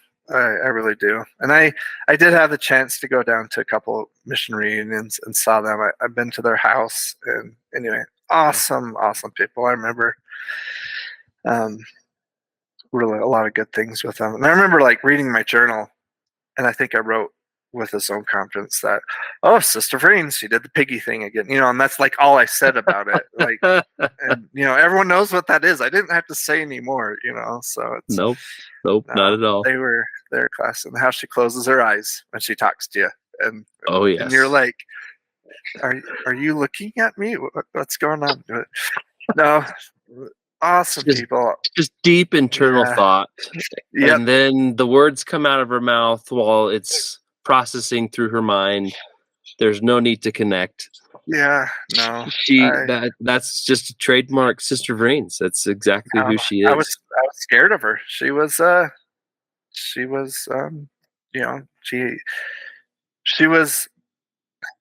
don't know how to say it. She was a tall woman, and she had big hands, and I mean she was skinny, but she was scary. Like I felt like if I like when you went to zone conference, and if your tie wasn't right, or your shirt wasn't tucked in. I remember her getting after missionaries for all sorts of things, and it was scary. And I was like, I do not want her to ever. Maybe that's why I don't have very many experiences, because I try to avoid them, because I didn't want her to tuck it away. Yeah, like, don't talk to me. I did everything you asked. Don't talk to me. Yeah, I didn't want her to like notice the stain on my suit or anything like that. So, I had deep respect for them. So, and I've been to Barbara and President Frederick's house before too, and they're awesome people. I just got closer to them, especially because of Stornoway, because we called them often and we had that experience with them and stuff. So, no, they are really fun. They're pretty awesome. So, yeah. Well, Clint, we've gone through companions, friends in the mission. Is there any people in specific that you want to call out here? You're going to regret asking me this. No, I'm not. Okay. Give me my list. You're going to have to help me a little bit. I've listened to most of the podcasts up to this point that you've got out. So yeah. Some of them I skipped because I wasn't really familiar with them, or they're not in my time. But beginning of my mission, there was Elder Hawkins and Elder Rhodes, and they were in Hamilton. And they, Winifred, she was a nice lady down there. I think it was Hamilton. They took us up to Sterling, did the William Wallace stuff. Awesome experience, and we spent the day with them. I really looked up to Elder Rhodes. Cannot remember his first name, and I don't think he's Brian. Brian. Yeah, he's not been on yet. I've been trying to get in touch with him, but I went on exchanges one evening in Hamilton, and then luckily later in my mission got to serve there, and so obviously love Winifred Terrett. She's one of my favorite people in this world. Yeah. So Streeter, we already talked about him. I love to hear from him. Oh yeah, like I said, we've talked to him. He's being Mr. Oh, I'm so bashful, but that's not true. We'll get him on here eventually. I know him better than that. He is not a bashful guy. So that's right. It'd be awesome to hear from him. Elder Hout. I'd love to hear from. He hasn't done it right. He hasn't. And Bierke. I could never say his name right. I think he always glared at me. Love to hear from him. Like he and I, like we were in Glasgow together, and I think in my Greenie area, I think I met him Glasgow both times that I was there. He was around. So, companion Nate Erickson, Garrett Smith. Has he been on? He's from Garrett's Idaho. been on, yes. He has been on. Okay, I just may go back and listen to that. Yes, he's been on. Elder Jones. He was my district leader in Glasgow. Jason Jones? I can't remember his let me look real quick. I want to say he was from Oregon, I believe. Yeah, I remember who you're talking about. Face first name though is leaving me. Is it Scott? No. Man, there's so many Jones on my list. Yeah, I mean, Stephen Jones was my the companion, so it wasn't that one. it was Chris Jones. Yes, Chris Jones. I liked him a lot. He was a pretty cool guy. He was a very humble guy, and he was an awesome district leader. He was my district leader in Glasgow at a point. When So I need to track down. That's true. yeah. Elder McBride, awesome to talk with him. We crossed paths multiple times, and it was kind of fun because we're here, the same amount of time because we've been through it all. I've invited Marcus. He has declined at this point, and for many reasons, but he's expressed how much he loved his time in Scotland. He's been back several times since the mission. But he's awesome. just not, he's not a podcasting type, at least that he's told me. So I still invite him periodically, make sure that he knows that we love him and we're grateful that he's part of our experience in Scotland. But I don't foresee him coming on anytime soon anyway. But cool. Great call out there. Even if he doesn't, I think he's awesome. He was a pretty cool guy. I liked him a lot. Yeah, me too. Ashambo, Canadian, right? Yes. Been trying to track down Kyle forever. He's not on social media, so I'm work in progress. Yeah, he was a powerful person. I think he was at the end of his mission. He had been a missionary longer than he had been like a convert before his mission. Anyway, yeah, I think you're right. I really enjoyed him, and I had awesome discussions with him and stuff like that. So, Dallin Ray, I hung out with him a few times in Glasgow, and when splits with him and stuff, and I think Elgin. Mm-hmm. So, and we made a mayo cake and delivered it to a member. I hope that member is still alive. I don't know why mayo is used in cake baking, but interesting. It was something he came up with, and it was crazy, so we went with it. So, yeah, I invited Dallin. He said no, but obviously since we've talked to his cousin Chad's going to work on him, see if we can get Dallin to come on and share. So yeah. And then I think the only one is McCullers. I'd love to hear from McCullers again. I've actually met him. He came to a mission reunion in Utah, so I crossed paths with him. So here's the story with Brett McCullers. He was on our schedule, and then had something that came up. Probably, I give him grief all the time. Probably him hopping on his boat, going fishing. I see all his Facebooks.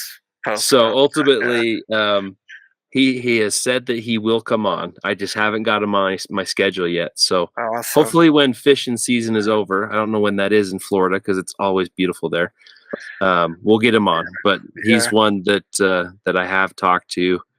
And to let you know, I have been in touch with Cade Schmidt as well. Oh yeah, he's got young kids right now, and so he's got a lot on his plate. But I know he's listening to these, and we've talked about him coming on in the future. When that is, we're not sure, but we'll keep working on him. Awesome. I look forward to those. So yeah, McCullers, Brett, dang it, get on the podcast. Come on. I would love to hear from him. Oh man, I would love to hear from him too. I have some great memories with him when he was new in the mission, and obviously with you in Stornoway. So yeah, fun times for sure. Clint, you are incredible. I'm so grateful that we finally were able to line up our schedules and get together and reminisce. I mean, it has been an absolute joy to be with you tonight. You know how much I love you. You're one of my favorites from the mission, and that's a big part of what this podcast is about, is making sure that all of our brothers and sisters in Scotland know how much we love you.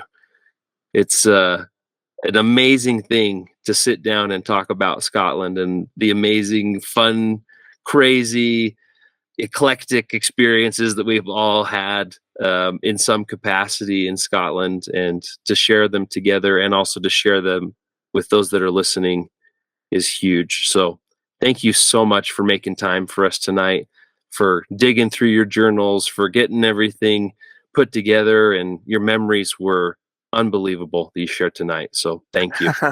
awesome. Thanks. And I really appreciate you guys doing this. This is awesome. Like, I don't know how many hours of podcasts you guys got, but I have gone through most of them, and they have occupied my life over the last couple of years. So, this is awesome.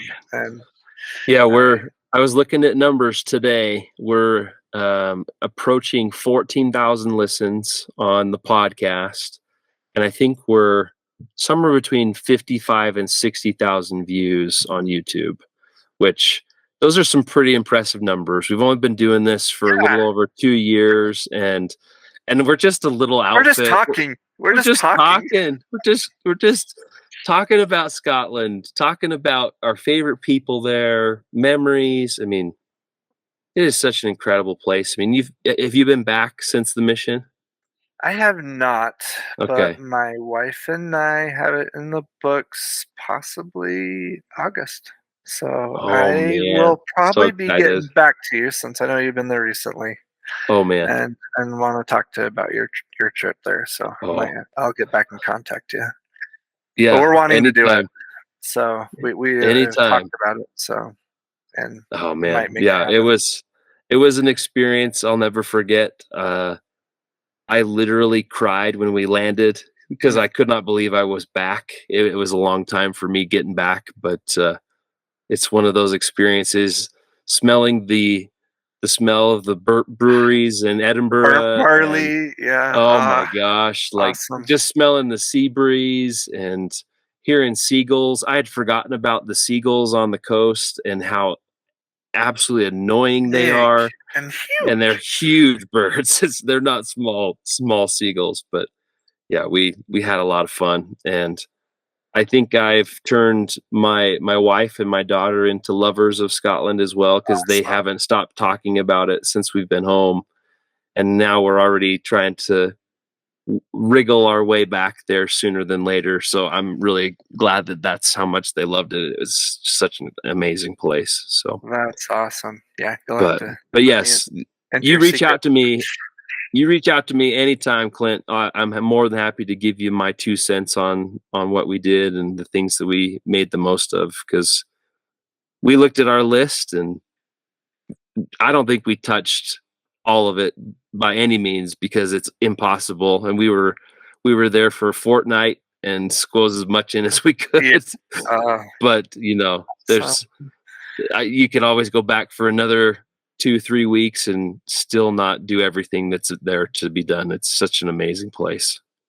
So awesome. Look forward to it. Anyway, yeah. Well, again, I love you. You're my brother in Scotland. I'm so grateful for you, Clint. Thanks again for coming on. I'll give you a cheerio, and then we'll talk more soon. All right? Yeah. Thanks. All right. Love you, brother. Cheerio, man. Love you. Bye. Bye.